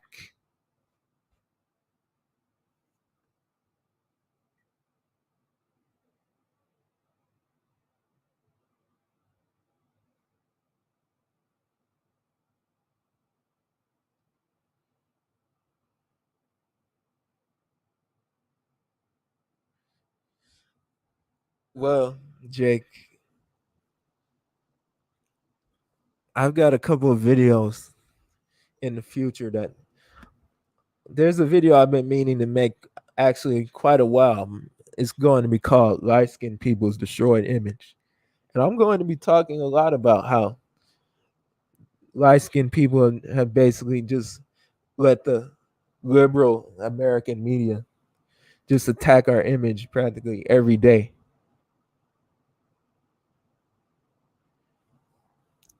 Between these little harmful shows and these constant degrading, like this stuff just can't keep going on like this. Oh, what's up, Pro Wag?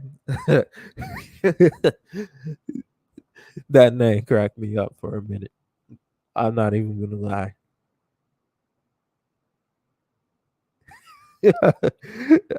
I'm sorry.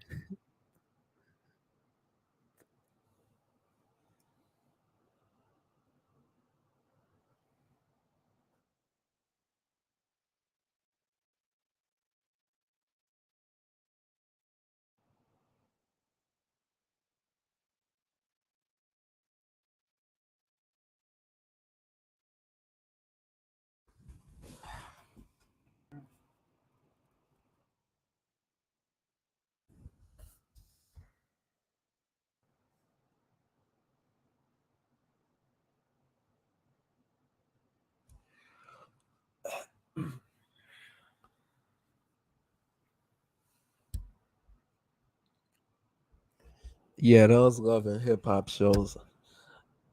Sometimes every now and then I just tune into those shows. I'm looking at like, wow, people actually watch this stuff.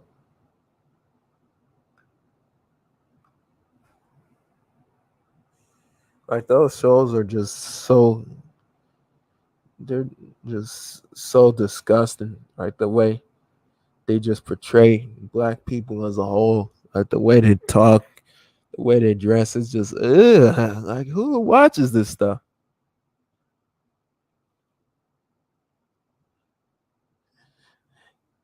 Light Bright Galaxy says, I think Kid Organic is right. Everyone is going to have to get on their side of the fence.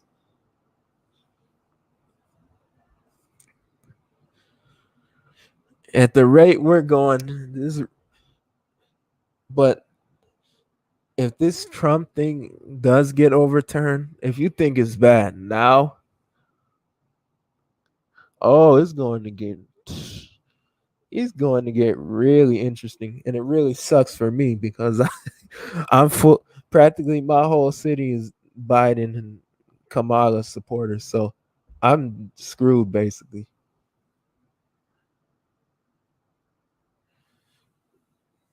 And the hybrid Hannibal Vigor says the one drop rule is over exaggerated. If you were 1'8", you can register as Caucasian. It's really funny, honestly.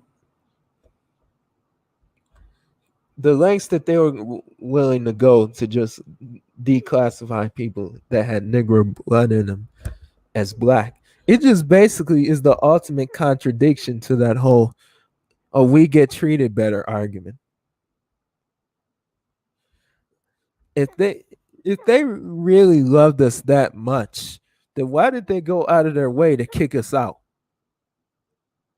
That's the $1 million question.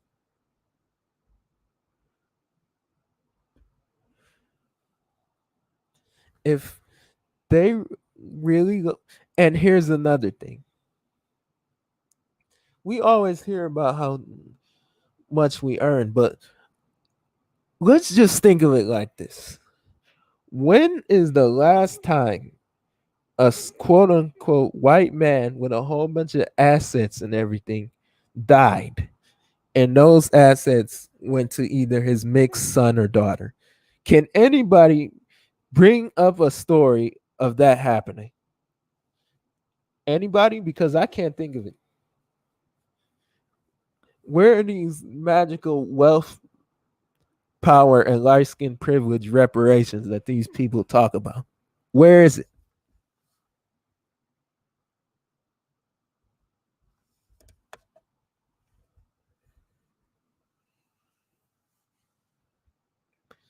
Where is the proof? Where is the proof of this stuff? Like it's just frustrating how they just can keep saying this stuff and nobody challenges them. Like it's just so accepted. Like these people don't realize how dumb they look saying stuff like this.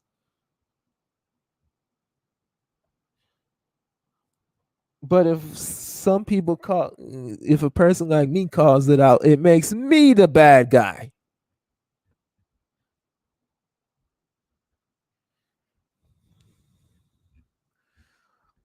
Where is the proof? I don't like that whole, oh, well, you're viewed as more attractive. Like I said before, what does attractiveness do? Like, what do you get for being attractive?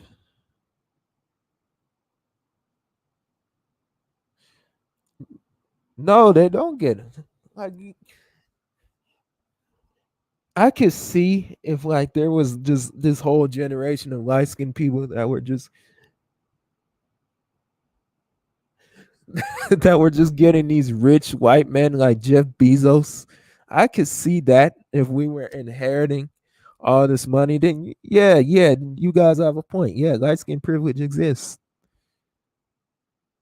But no, there are no situations if if anything is the opposite. Like look at people like Halle Berry. She was rich and she got a bottom shelf Brad. Tiger Woods, he got all that money and he basically got a stripper basically who divorced him and started dating white men again. If anything, it's the opposite. The little bit of light skinned people that do make a name for themselves, they get it. They get money and end up marrying back white. So if anything, it's the opposite.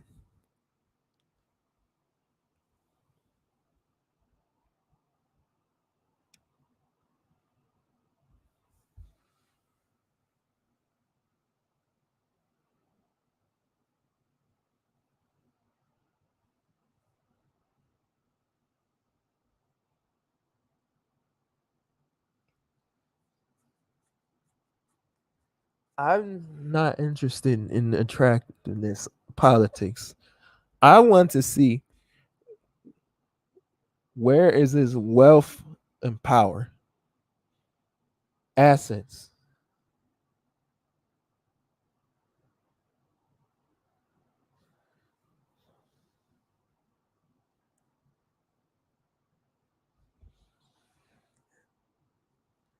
wealth, power, and assets. Like money. That's all I care about. The money part. They talk about privilege, but to me, the privilege is in the money. Sorry. You guys can have your little superficial views of what you think of attractiveness is. I just want my piece in the economic scale.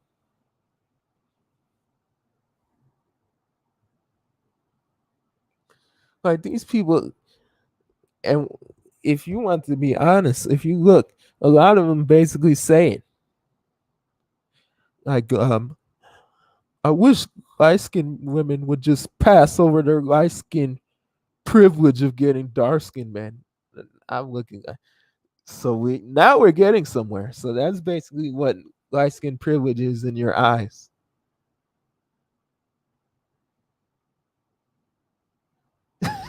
Like, okay. And this is the $1 million question I have for these people. If being dark skinned is everything that you guys say it is, viewed at the bottom of society, the world hates you for it, and your community is in shambles,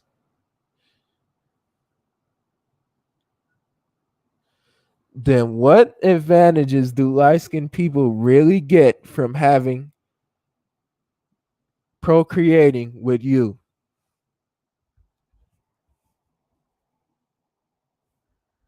That is the $1,000,000 question. What do we get from being with you?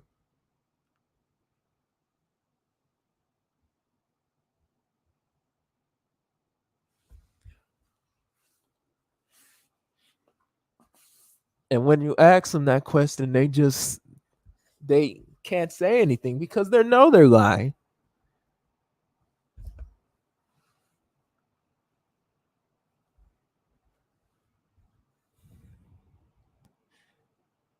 Like they just don't know what they're talking about.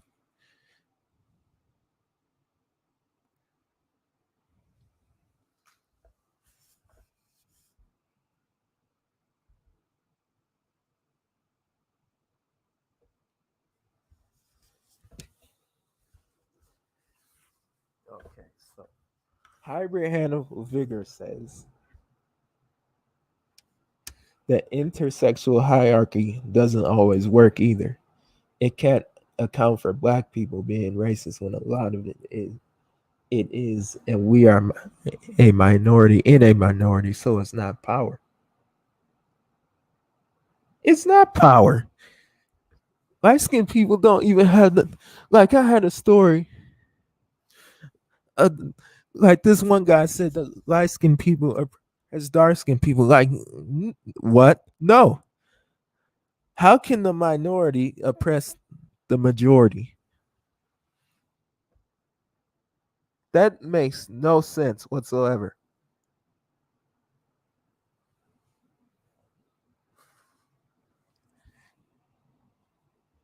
That's it. Light skin privilege. That's basically what light skin privilege is.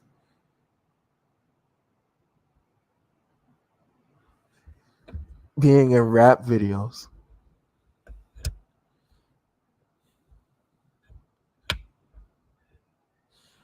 Well, I guess that really doesn't apply to us light skinned men then, because eventually, if enough light skinned men just come and hop on the rap scene, then that old colorism word is going to be thrown again.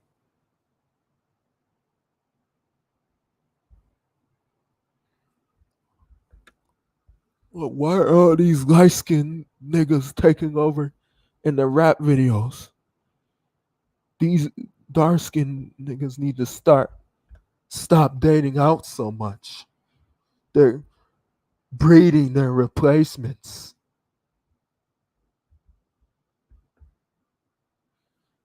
We're going to hear that a lot.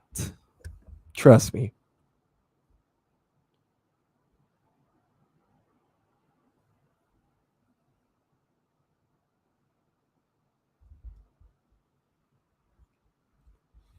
Those who have the closest 50-50 African and European features are rated as the most attractive on average in studies, even if they're darker. I think ultimately, when it comes to the whole attractiveness thing, there's just going to be some people that just, there's going to be just a universal, like, there's too many different varying, like, groups to just sit up here and make like a universal law of attraction. There's just some groups that just find certain features attractive. You're not going to change it.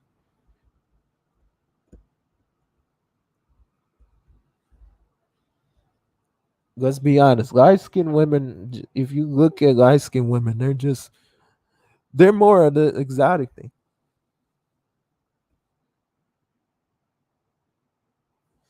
I wish I could post pictures because I would show examples. I think, can I?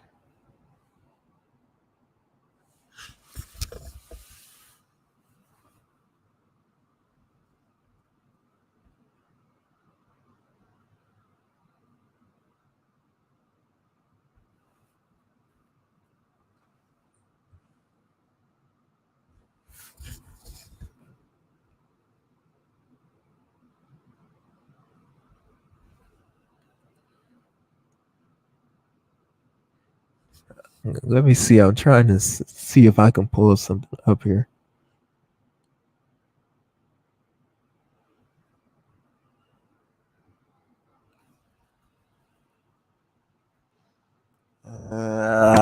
Because I'm on Google right now. So let me see. Okay.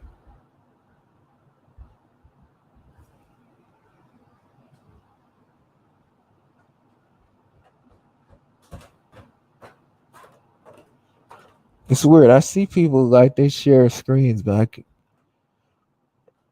I don't know how to do that yet.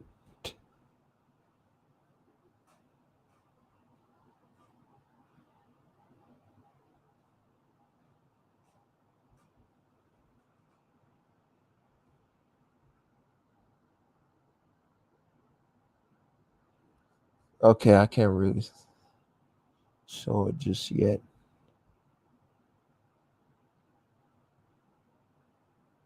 Oh, hold on. I think I found something. Okay.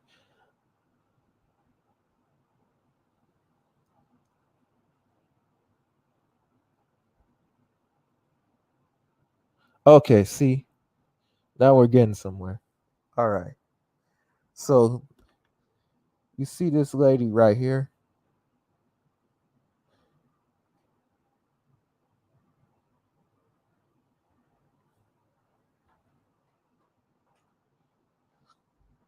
Now, if you take a good look at this lady right here, she has a lot of features that basically are would be considered universally attractive. The skin, the nose, the lips, the hair. She's basically what they would say is exotic.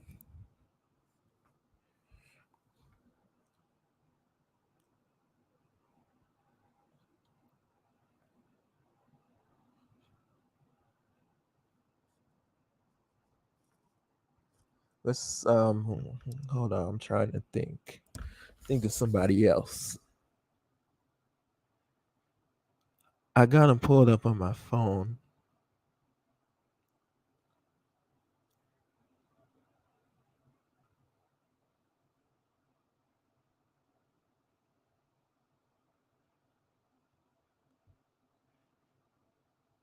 It's weird. I hate when I just forget people's names. Okay. Another one.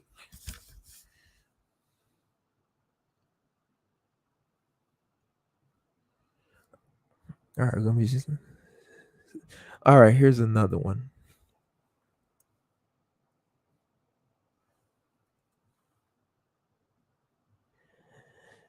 Now that was the first example. Let's go with another one.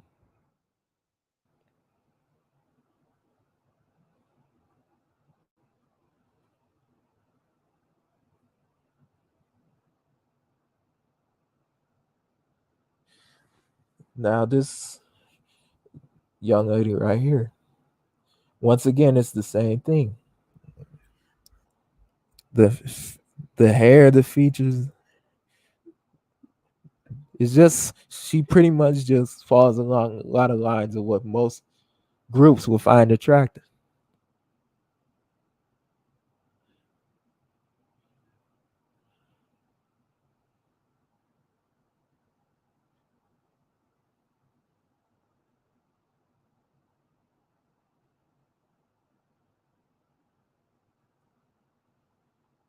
Okay. Well, we'll go with Justin Sky then. But this is something else that a lot of people in the colorism camp don't understand. Okay, so what if, okay, boom. So what if this was the universal standard that a lot of dark skinned women had to live by? Because, truth be told, dark skinned women actually are the most privileged women. Because all other groups of women have to apply to a certain beauty standard. If dark skinned women just decided this was the standard that they had to live by, a lot of them wouldn't make it. Let's just be honest. they, they just, and to be honest with you, if you do find an attractive one,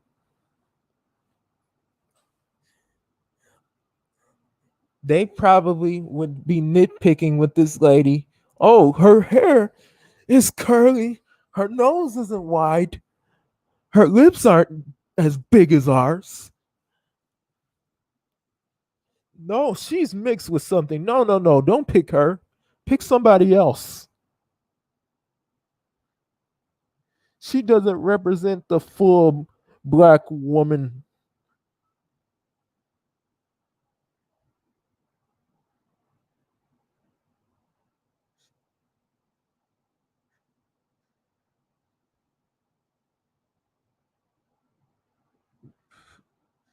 Okay, see?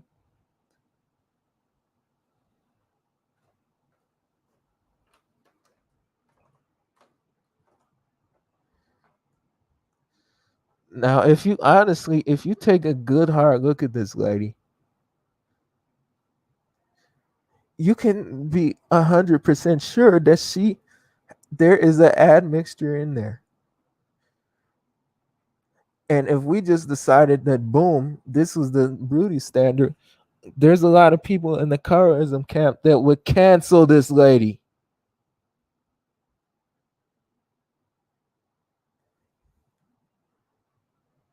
Because, for one, a lot of them don't look like her, for starters. So they would be nitpicking with every little non-black feature that she basically has, and they would basically just turn her away. Like, I've heard these people.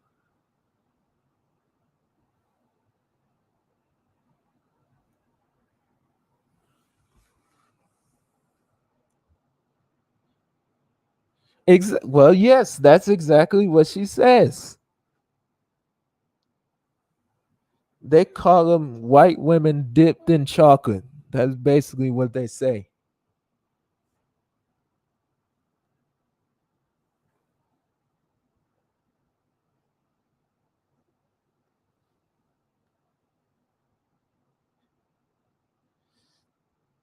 In fact, let's play this game again. Let's see who else. I'm trying to think.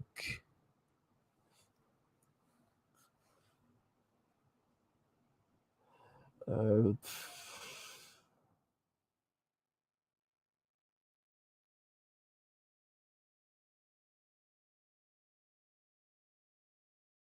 I really like that I figured out how to do this because I've been waiting for the longest.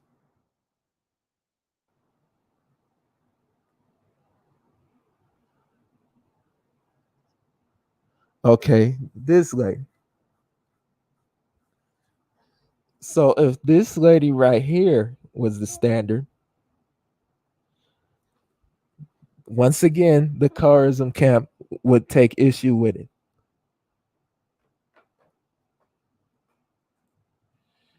Once again, they would be nitpicking with every single feature that's non-black and say, once again, well, that's not the typical dark-skinned woman experience. She's still, she has the pretty privilege. Pretty privilege. Oh,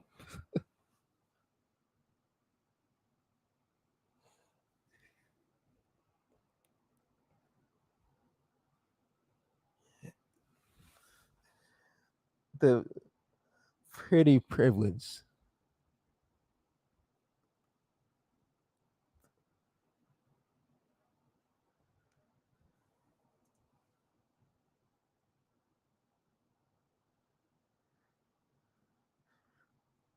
I mean, it's not really like,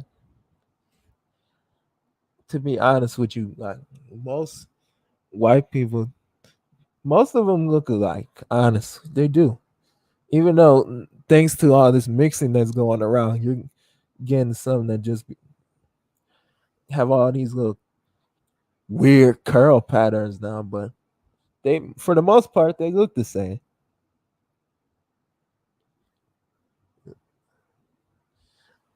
So you really, it's really a bizarre thing when you think about it. But beauty standards,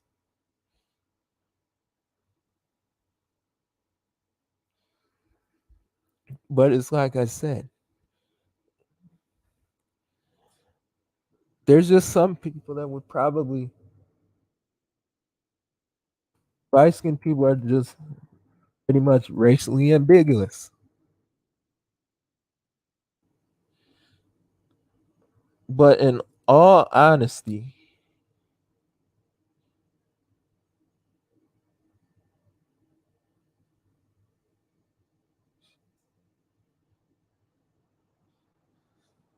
can anybody honestly look at this woman right here and say that she's fully black according to the one drop rule standards?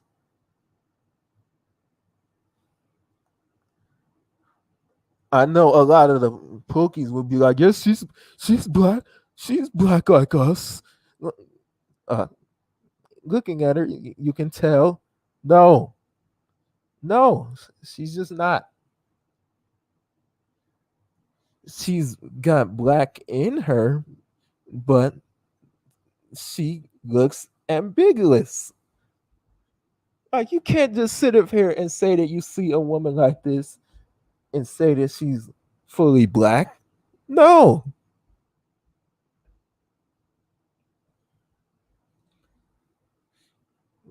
The one but a lot of people would be quick to call her black because the one drop rule, if they're sexually aroused, the one drop rule, oh, it definitely applies then.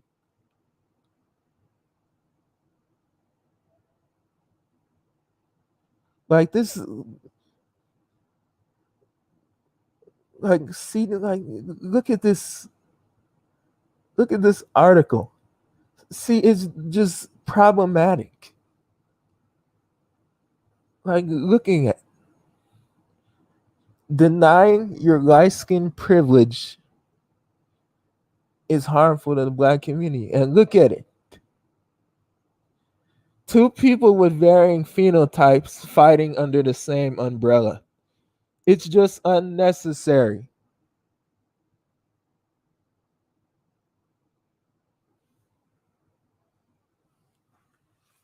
Unnecessary.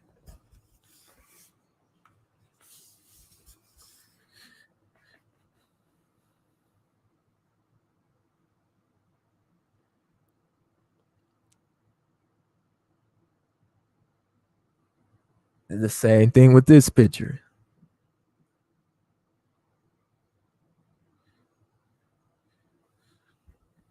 It's it's just so funny when you look at pictures like this. If you got this many people with this many varying phenotypes, those people are going to be eventually, when it comes to being featured, you're just going to lose. Like it's just an ideology that's destined for failure.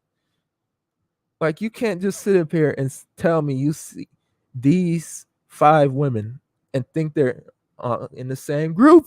It's just lunacy.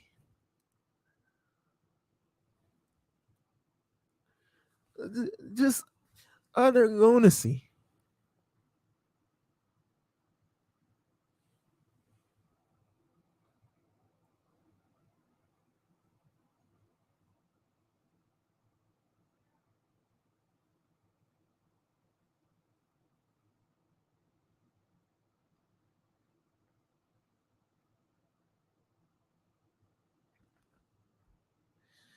That and that right there is what basically is going to be the problem.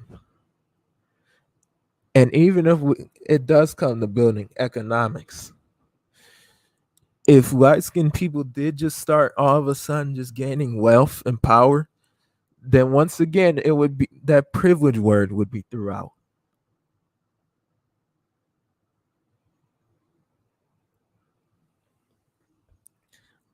They're not using their light skin privilege to benefit the black community.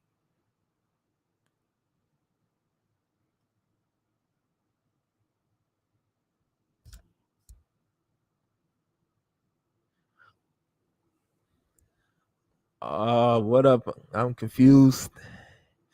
Now you haven't been missing too much. Just me running my mouth like always.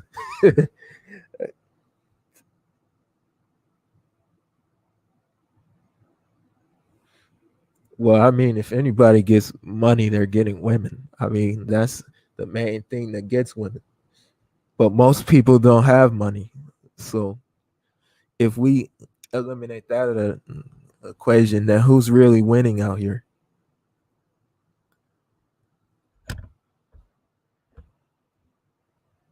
Of course, like money talks. Money is ultimately what makes the world go round. If you don't have it, then you're a pawn at the board. Anybody play the Monopoly game? Everyone knows what happens when you don't have money in that game. That's how the world is. If you don't have the money, you're not gonna have the power.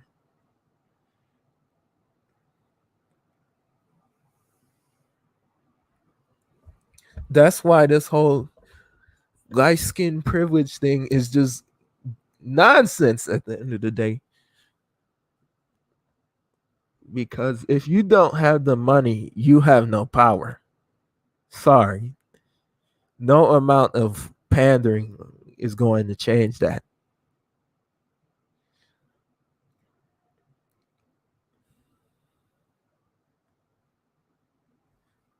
Cynthia G is getting more and more anti-mixed people and is going after biracial. You, it's funny, like the amount of energy that those women spend. Why don't they just go out and just date out themselves?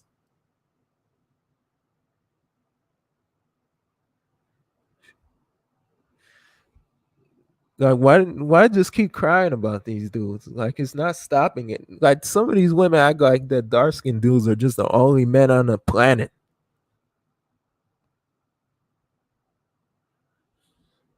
Like if it bothers you that much, then you date out too. But they try to make it as though they're so pro black. I mean, Cynthia G is from Seattle, so anybody that comes out of Seattle, you you already know they're super like liberal. So from what I've seen, she has a past of being a swirler herself, and it didn't go right. So it's just hypocrisy at the end of the day. She basically hates what she doesn't look like.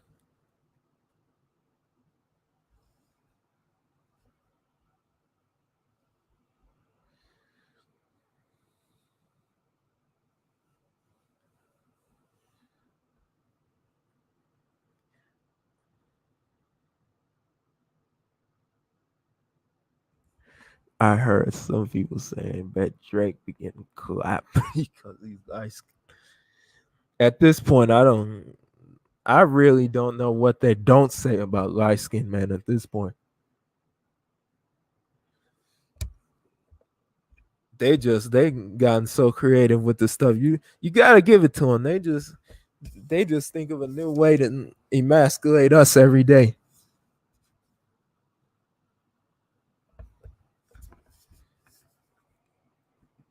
But let the roles be reversed.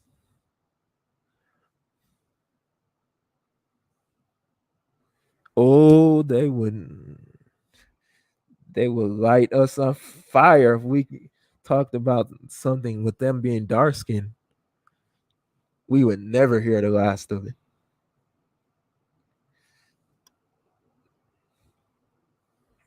I've heard of Kevin Samuels, but I've heard that he's like high value. He's part of that whole high value man movement thing. I've heard.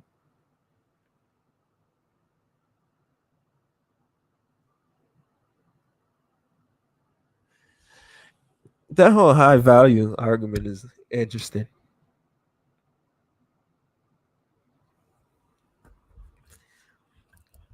I mean, it's yeah, the whole high value thing.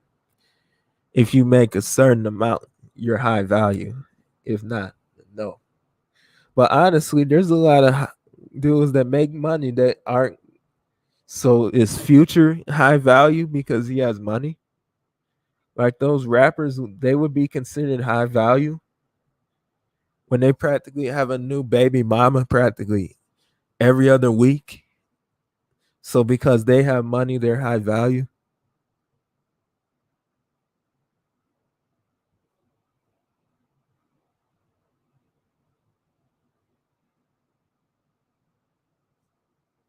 High value. The Manny Pettis. Yeah. Oh man. I just can't deal with y'all today.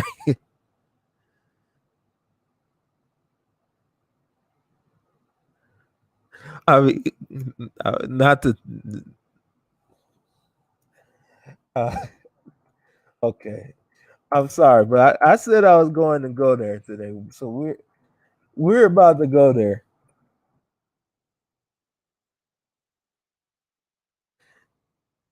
I mean, it's just funny how the guys just turn around and say stuff like that, but then they turn around and do this. um, yeah, that is. You guys are so right. I mean, we're just so weak.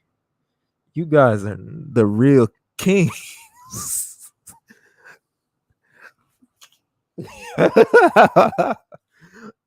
Oh wow! Look at this.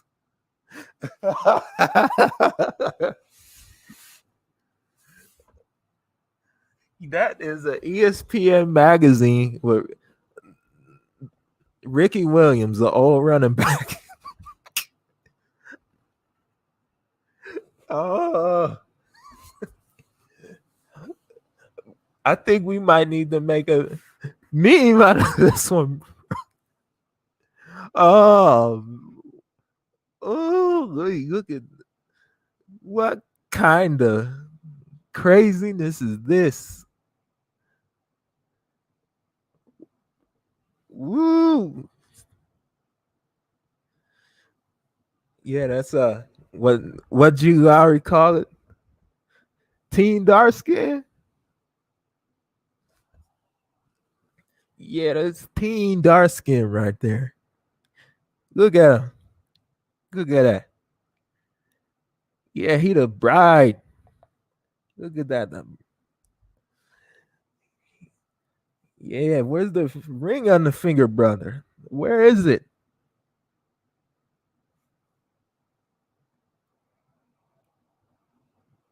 Where is that ring, my friend? Oh no, we're not done yet. Hold on, hold on.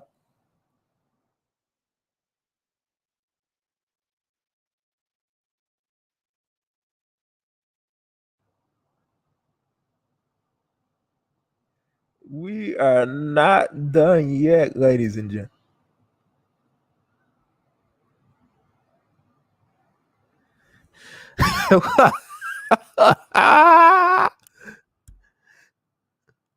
ah, man.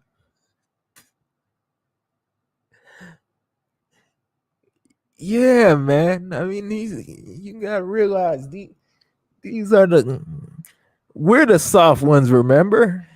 Yeah, these are the kings right here. Look at that. Yeah, that's the Wakandian king right there.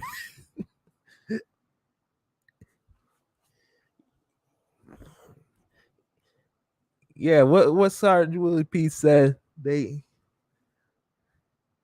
They're the masculine ones. We're the weak ones.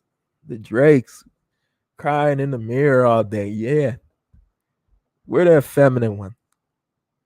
I mean, somebody, somebody told somebody lying around here, man.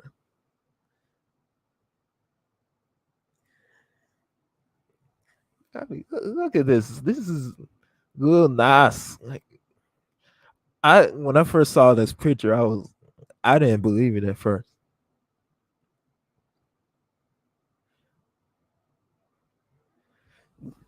But these are the kings right here.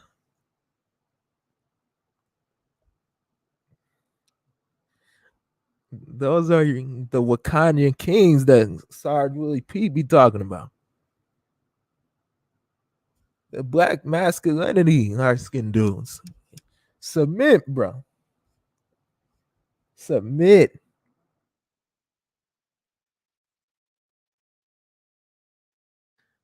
I wouldn't, but hold on. I got. I shouldn't be doing it. One more. Oh.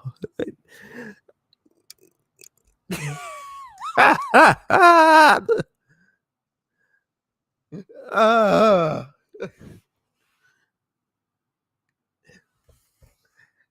oh my.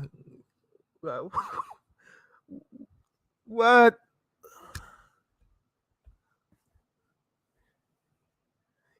Now, look at this.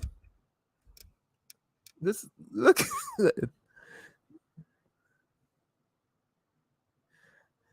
I mean, just look. Now, boy, now can we imagine what people would be saying if these were light skinned dudes doing this stuff? You know how many memes would come out with this? Do you know how many memes they would make on it? I mean, it's only fair. I mean, remember, they're all jokes at the end of the day. Jokes. I mean, stop being so sensitive. It's just jokes. Remember, we're the sensitive ones. It's just jokes. Just look at these guys. We could make.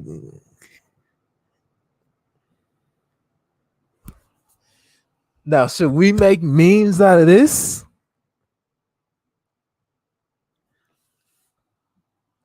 Oh, hold on. Wait. Nah, nah. This thing kick it right. Like,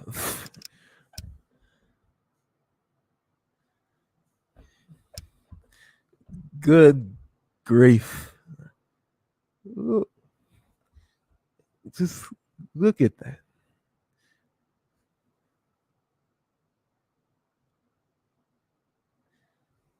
Now think about it like this. Now if we started making memes like that about dark skinned dudes, do you think though, just knowing how they are, do you really think that those dudes would just take that line down? I mean, we can make those are just some of the pictures. I mean, I could post pictures all day if y'all want. If we want to make a comedy session out of this stream. I mean, they got the polls down and everything.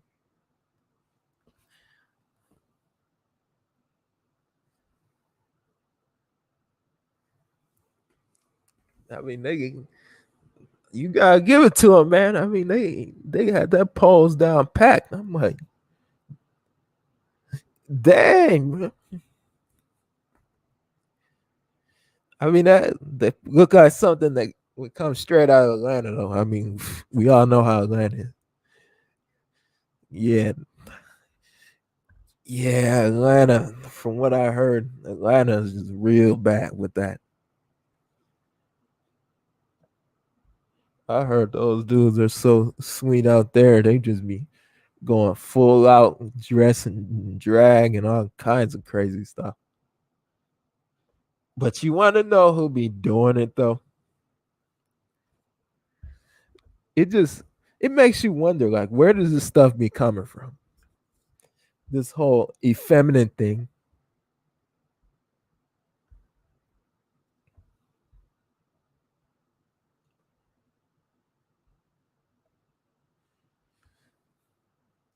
Gay Atlanta.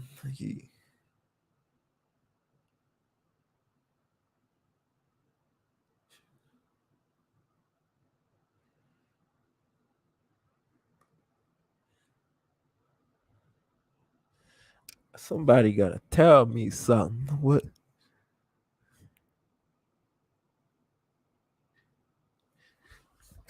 I mean, that was us. Like those guys were just all out with it.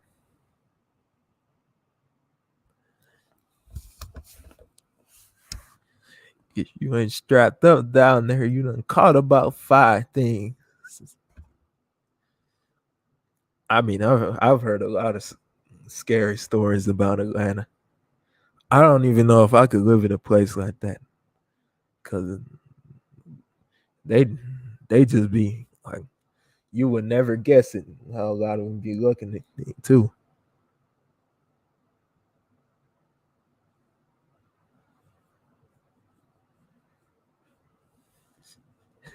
Uh, oh man, that was just too funny, huh?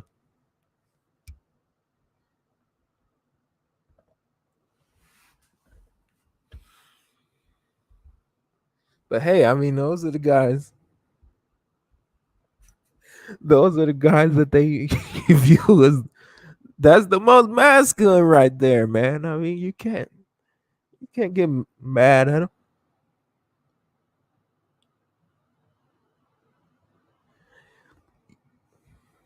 All right. Lone Wolf Man says ATL is lit, but the DL stuff out there is out of control. Not my cup of tea, bro. You don't know who.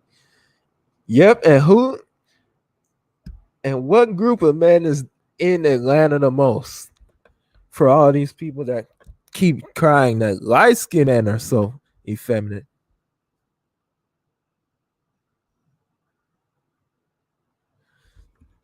I mean, they just set those guys down there and just be just full on, like you would never even know.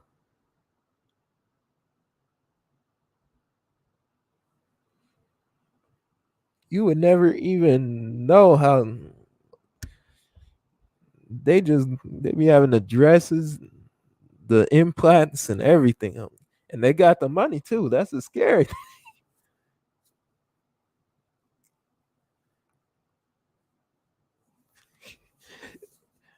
Like they just be throwing out there.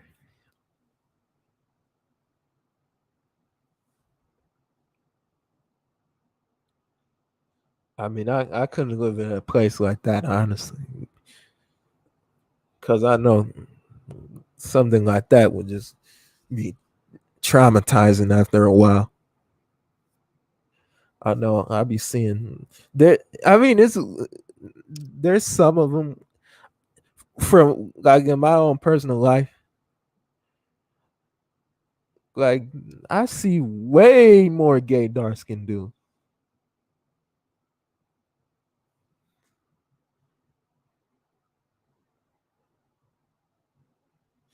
I'm from Mississippi. Niggas out there little dirty sweet. I mean, yeah, I heard Miss. I mean, I've been to Mississippi. Mississippi's pretty bad too when it comes to us. It, Missis, they just be doing all kinds of crazy stuff down in that south.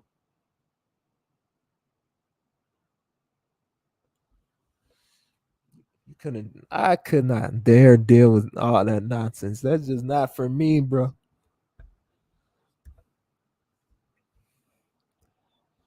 Like they just be full on dragging down there. But if you listen to a lot of these people, you would think that light skinned dudes are the ones that are doing this stuff.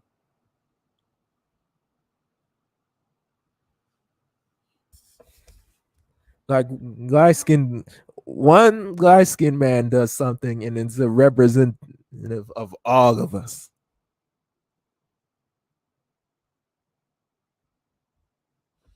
But they can go around and do stuff like that, but they're judged on an individual basis.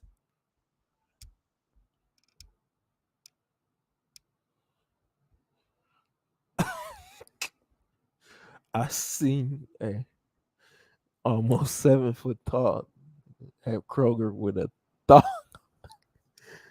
I was like 11 in my mind. Dude, if I saw that, I probably wouldn't. That image would probably never leave my mind. Unfortunately, dang, that's just traumatizing right there. Like, I can't imagine how bad that looked in person. Oof.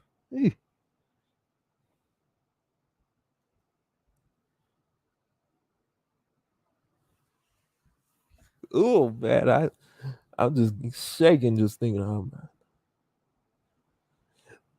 The Decepticons mobilized. Oh yeah, you know they're coming. Like now that Trump is gone, all this stuff about to hit overdrive now. Like they always used to say, a vote for Biden is a vote for trans lives. Well, they got it, so we about to hear these people about to be everywhere. I okay, let's have a little story. So I worked at this grocery store, and this was like probably my first few couple of months working there. And there was this one guy. He was I mean, he used to wear like real tight pants, and I'm like, okay. So one day I'm working a little like one something, and I see this. I happen to look, and there's this one person with like a wig, like practically 3-inch nails on, and I'm like, okay. And I look closer, and it's like, hold on, that's a dude. But the dude came to work dressed in full drag, makeup, nails, and a wig. I'm like, you come to work like this, bro?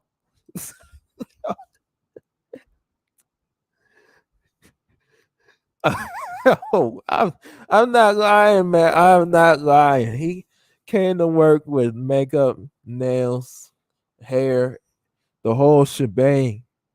I mean, he was glammed up out in these streets, bro.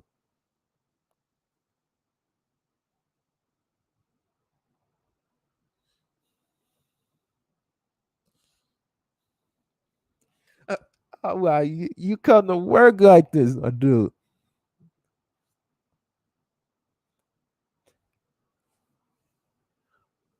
And I just can't get that.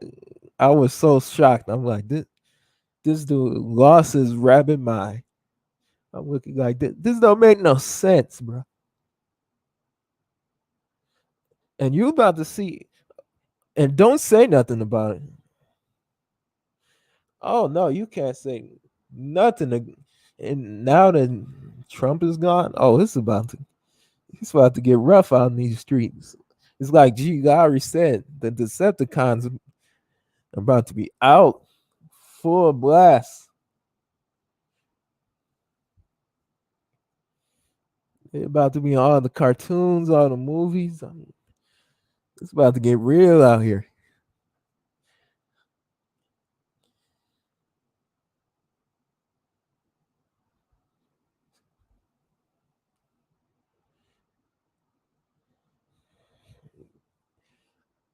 All I could say is just make sure you don't touch them. Just don't touch them, bro. Nowadays, you probably just gotta check before you do anything. Just check down there.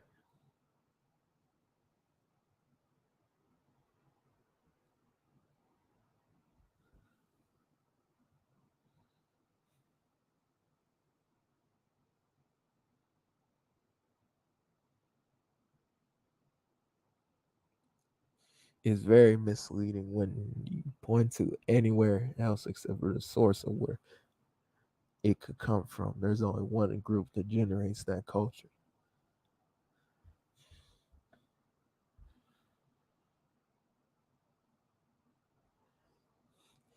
Yeah, just make sure. Hopefully, they don't ever get that little bathroom bill passed because I'll be. There's going to be a lot of bodies. If they actually think that there's going to be like grown men in bathrooms with little girls from this whole little like co-ed bathroom thing, they're crazy.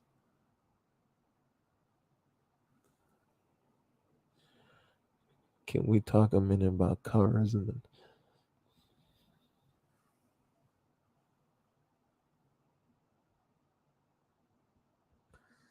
Well, yeah, I mean, we could talk about it.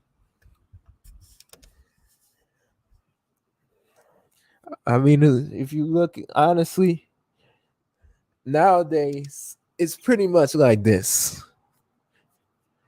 And I've really been meaning to make a video, a light skinned male erasure video.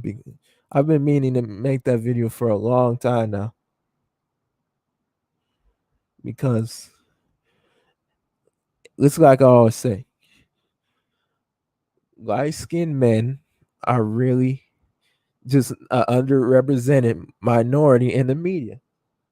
And it just baffles me how nobody ever talks about it.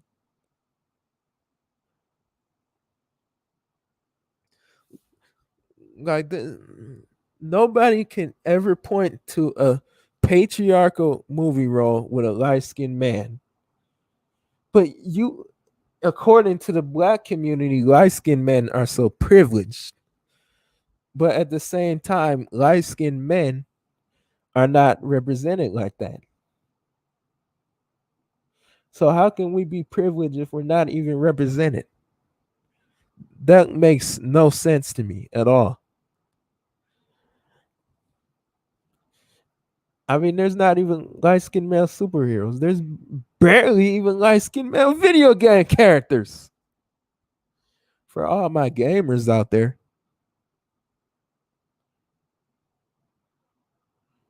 Wait.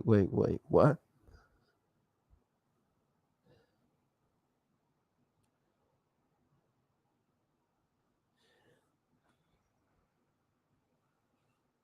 I just saw the trailer for Regina King's new movie, One Night in Miami. She cast a darker man to play Muhammad Ali. Really? Wow, I did not know that.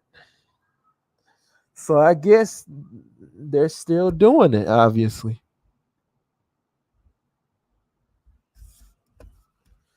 And here I am thinking that they finally were about to stop doing it, but nope. See, now I gotta look this up.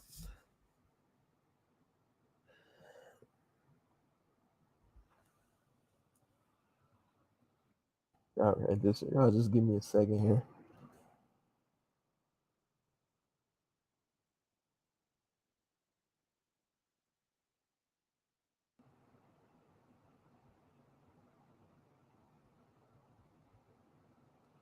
Okay. Okay, so it's Regina King with young Muhammad Ali.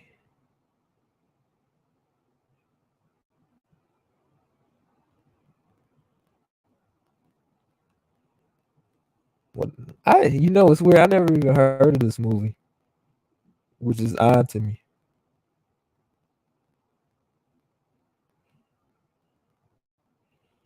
But I'm definitely about to hear about it now.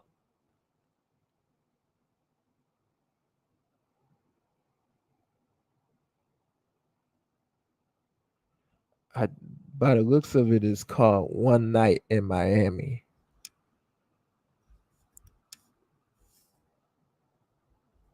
So they got a lot of big names in this.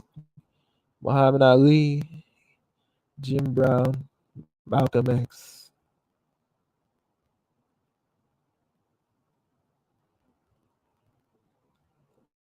You think I would have heard about this movie considering how big it is?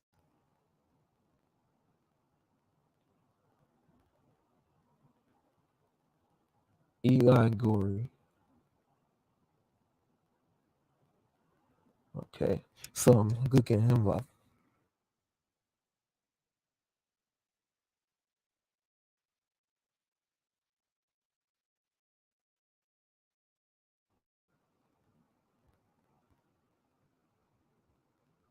All right. Now you guys see, like you, like the writing is on the wall, ladies and gentlemen. Like there is just no way they can just keep doing stuff like this.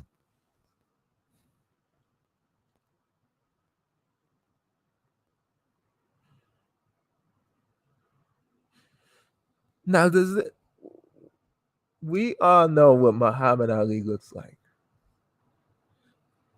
Why is he playing him?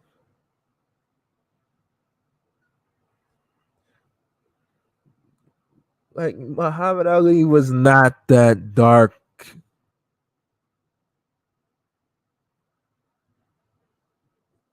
He's just not.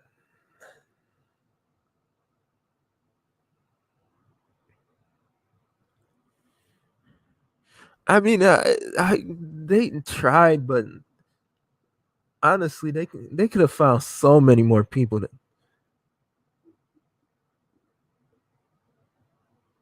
And once again, is the black community is probably not going to say absolutely nothing about this.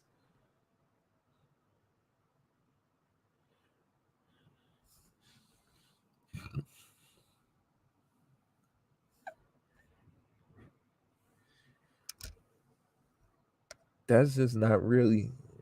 This is not good casting.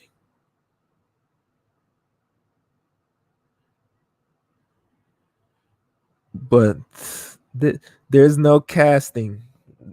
I don't think this one is bad, but there is just no casting that I think that will ever amount to this.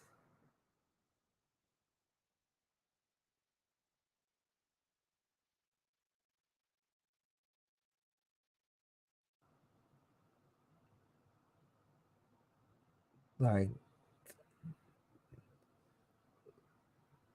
how could how can you just get somebody like Thurgood Marshall and turn around?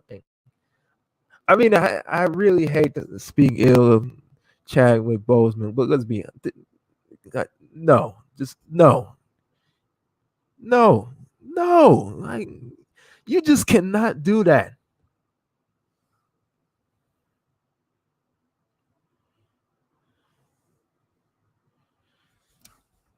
He looks, at least with the other guy. I mean, he kind of resembles Muhammad Ali,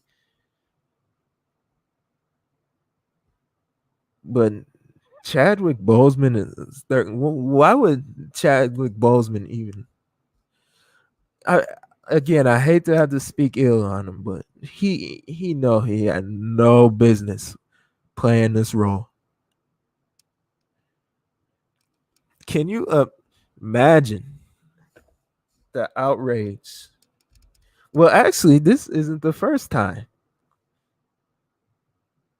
This is not the first, and I meant to include the photo, but I forgot to include it. But this isn't the first time that Thurgood Marshall was misrepresented.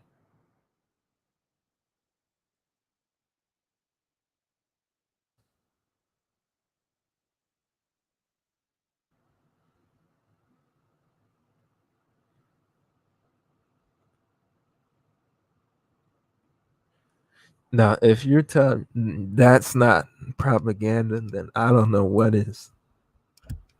That is Thurgood Marshall and separate but equal. You you can't be serious.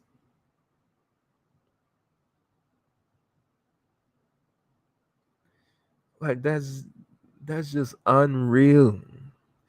Unreal misrepresentation. Unreal. Like you just can't make this stuff up anymore.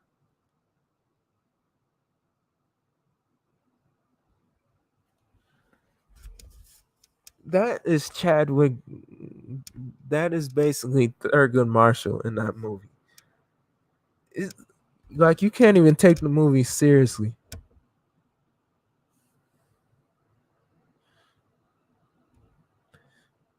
But let's.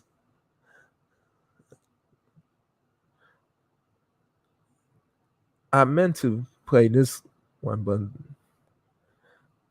there was this guy. They deleted his channel because he was getting a little too crazy trying to unearth the Wakandans. But he was talking about briefly, and I didn't even include this one in my video. But let me see if I can find the photo.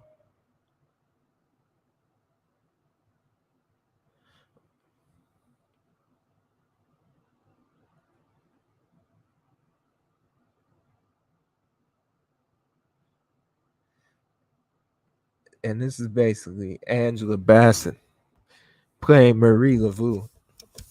And Marie Laveau was described as Creole. That's no Creole. And if we look at Angela Bassett has actually taken 4 roles from light-skinned women. Let that sink in. This woman right here has taken away 4 historical light-skinned female roles. Can you imagine if a light-skinned woman did that? Oh, what? She would never get another role again in any other movie. She would just be straight up canceled.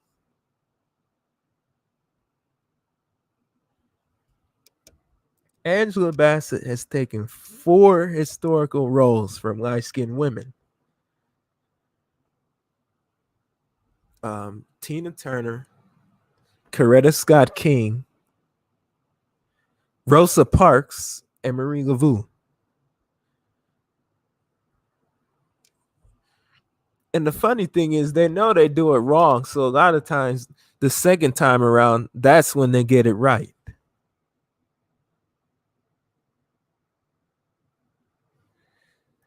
And a lot of times, the second movie don't even be as popular with the phenotypically similar person.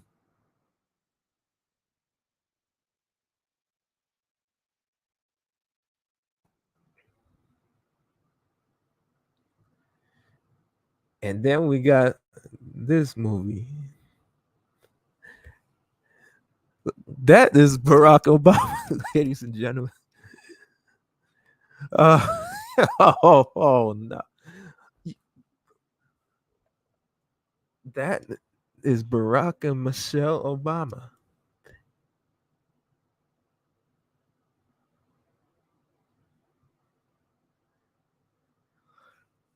You can't tell me that you see Barack Obama in this photo.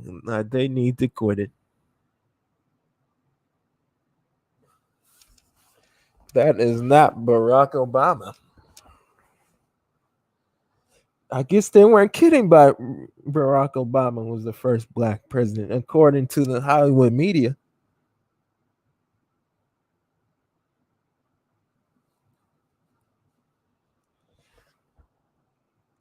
And obviously, it seems as though they haven't stopped doing it.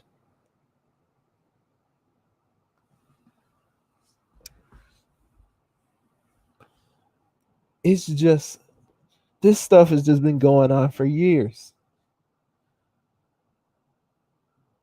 And yet it just continue.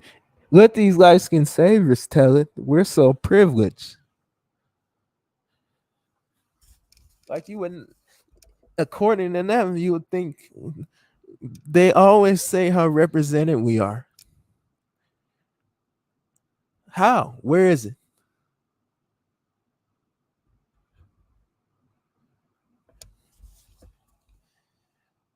So you mean to tell me that if the first president in the United States was a dark-skinned man and somebody, a light-skinned dude played it, do you really think people would let that go down?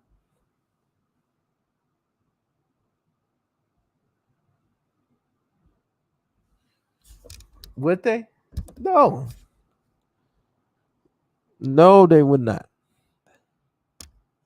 But again, once you call it out, they always bring that we're all black card, remember? So we're all black. But when I cannot wait to see if people say we're all black when it comes to this Richard Williams movie. I think they finally released a pic of that movie.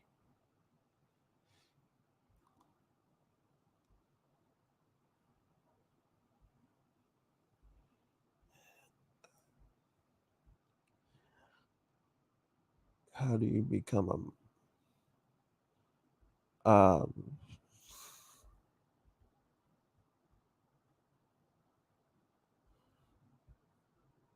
don't know. I would have to. I think I have to give you the wrench,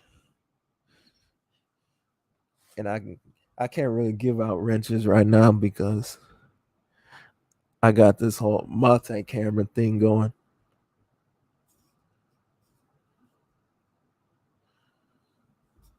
And I heard that Cynthia Erivo is supposed to be playing this like a black politician from the early, like I think late 60s.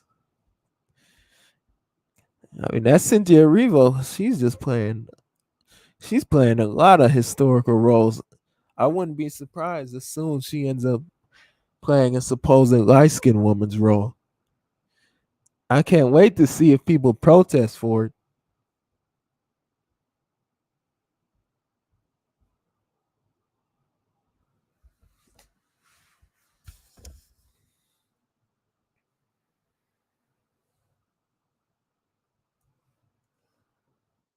I got one more photo to show.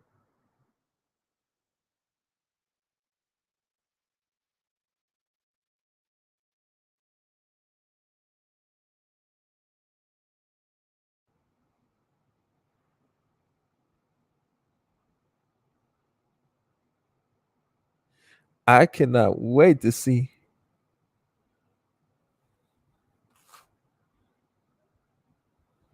I can't wait to see how people feel about Will Smith playing Richard Williams. We're probably going to find ourselves back at this topic yet again soon.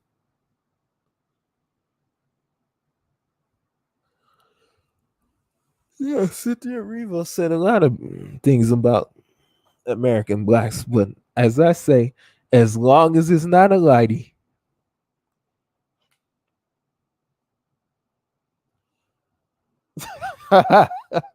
he only knew it's gonna be dark as under the bed. So,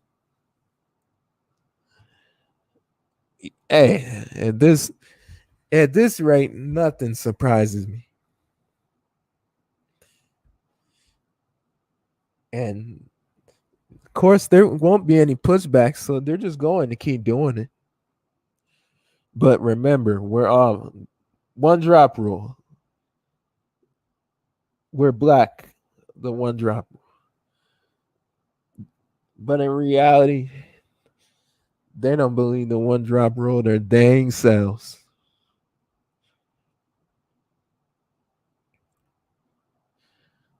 That rule is just used anytime they conveniently want to use it.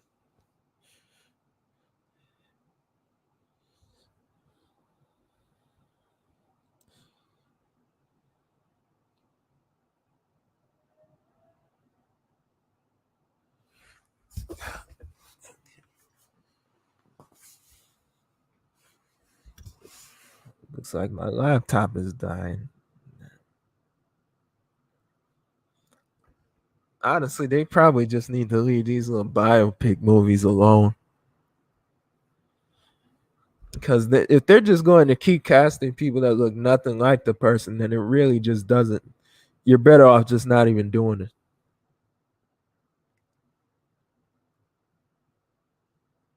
You might as well just find different movies, or better yet, just find like modern people to make movies off of or something.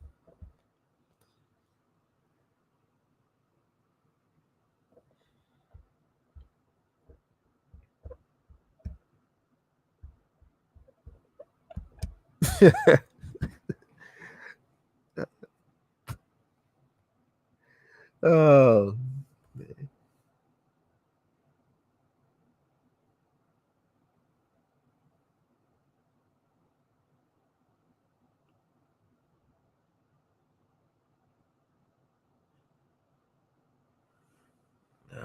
Okay.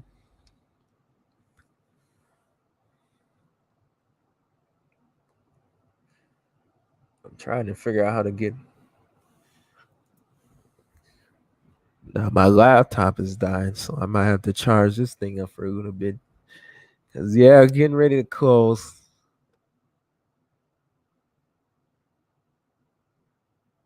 I actually I watched like this movie that was similar to that. It was called Tales from the Hood. It was actually a pretty good movie.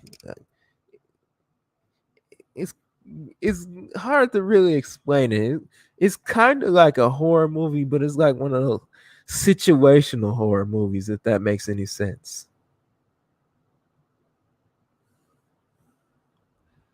Oh yeah, that just shows how it's already been like 3 hours. It don't feel like it. Like it feels like I just started the stream. Honestly,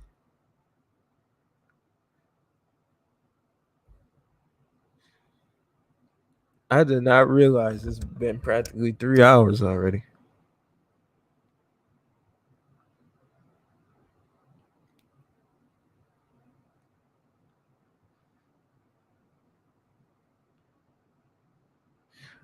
No, I don't got IG.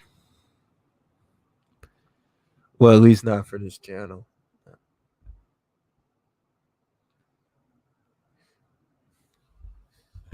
I try to keep a lot of times I try to keep that identity on the low because you'd be surprised like the kind of things like saying stuff like this or putting your name out there, like the level of craziness these people are willing to go to when you say something that doesn't line with what they're saying.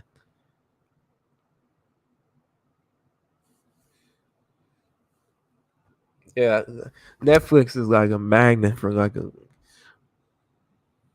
and even if you look at Netflix, like a lot of times, a lot of light skinned dudes they don't even really get represented over there like that.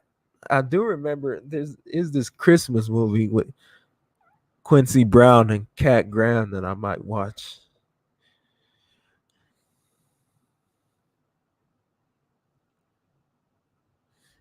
Yeah, that third that was probably the best one in my opinion. Like the last one they were watching, I was watching. It was like that was so good. It was such a nice message behind it too. I rented it on like YouTube Red.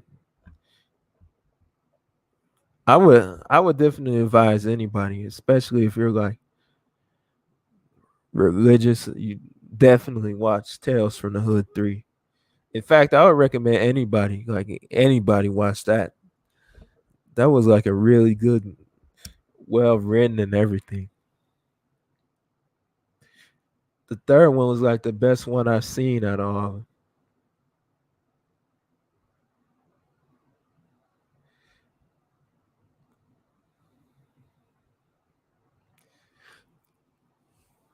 Uh, don't even get me started on Medea. Don't even. Let's not even go there. Like how many movies, Medea movies, do we got, dude?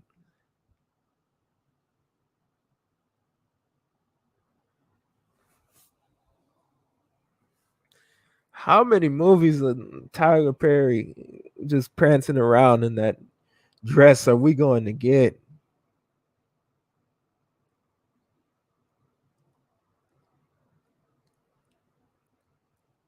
I get sick and tired of looking at them.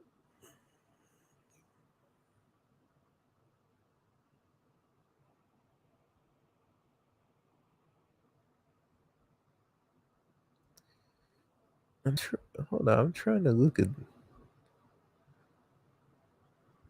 Well, really, it's a remake.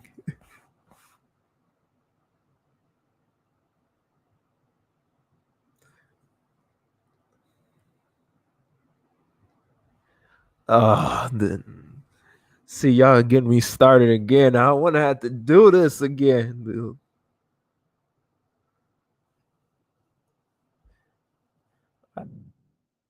I wanted to stop doing this.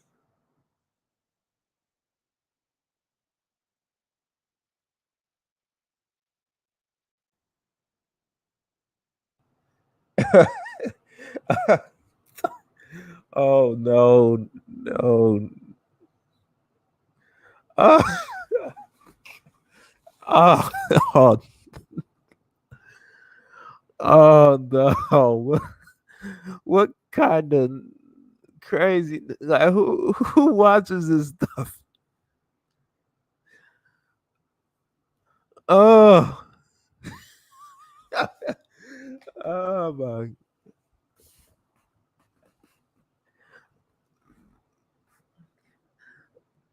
that's Big Mama right there.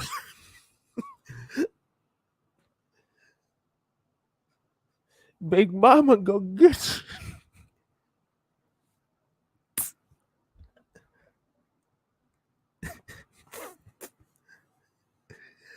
Oh man,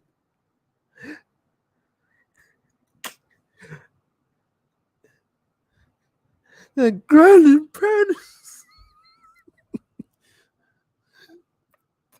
That's the only.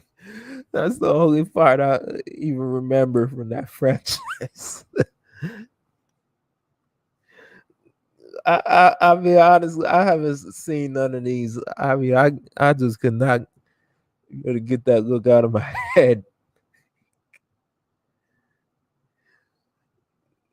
I'm sure there's probably some women that will actually look like that. I mean, honestly, I'd be that's one of the few things like Minister Jap. Like, I'm not like some of the women that be having babies out here. I'd be looking like, man, no class, no standards. I mean, there actually be some women that be looking like this, be having a bunch of kids. Like Leslie Jones looking.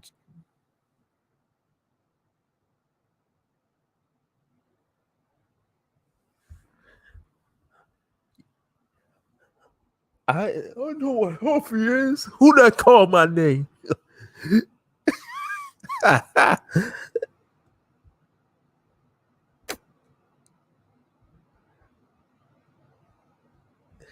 Oh man.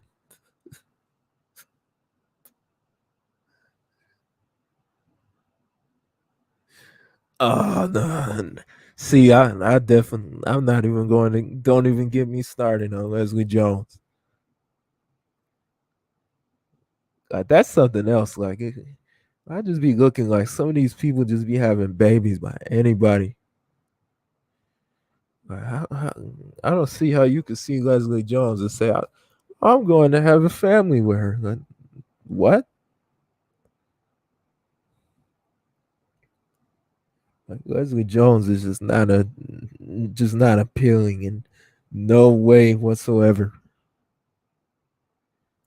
I don't even want to go there.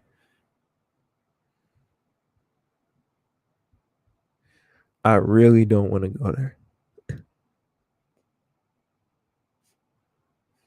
She got mad when she realized she's a token. That's the only thing she ever gonna be is a token.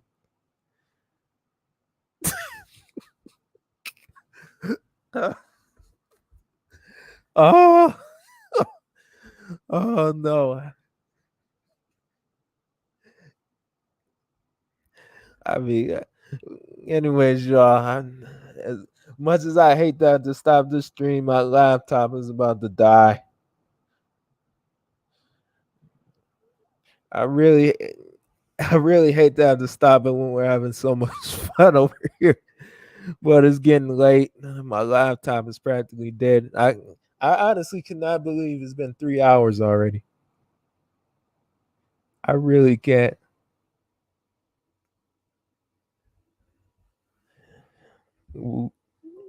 Yeah, but now my thing is finally. I reached the battery saver mode now.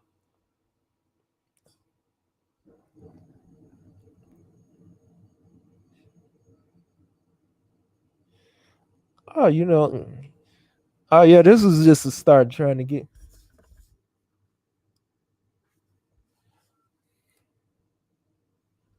Oh yeah, this was just getting back on my feet because I'm about to start.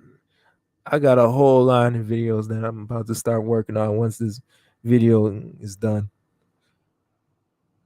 I got actually got three that I'm got wrote down on paper that I'm about to do. Like, don't worry, I'm not about to go on 1 month hiatus on y'all again. Now there's a lot of stuff we're about to be talking about.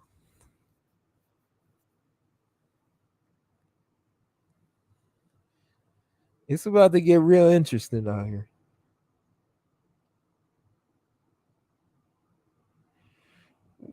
But anyways, y'all, it's good talking to y'all. Maybe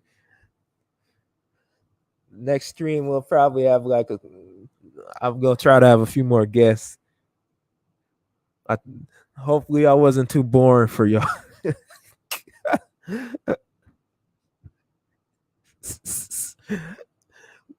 I swear we had some good laughs today. Oh man. No, we can't forget about little Debbie Sweet. Oh my. Anyways, y'all, nice talking to y'all. Peace.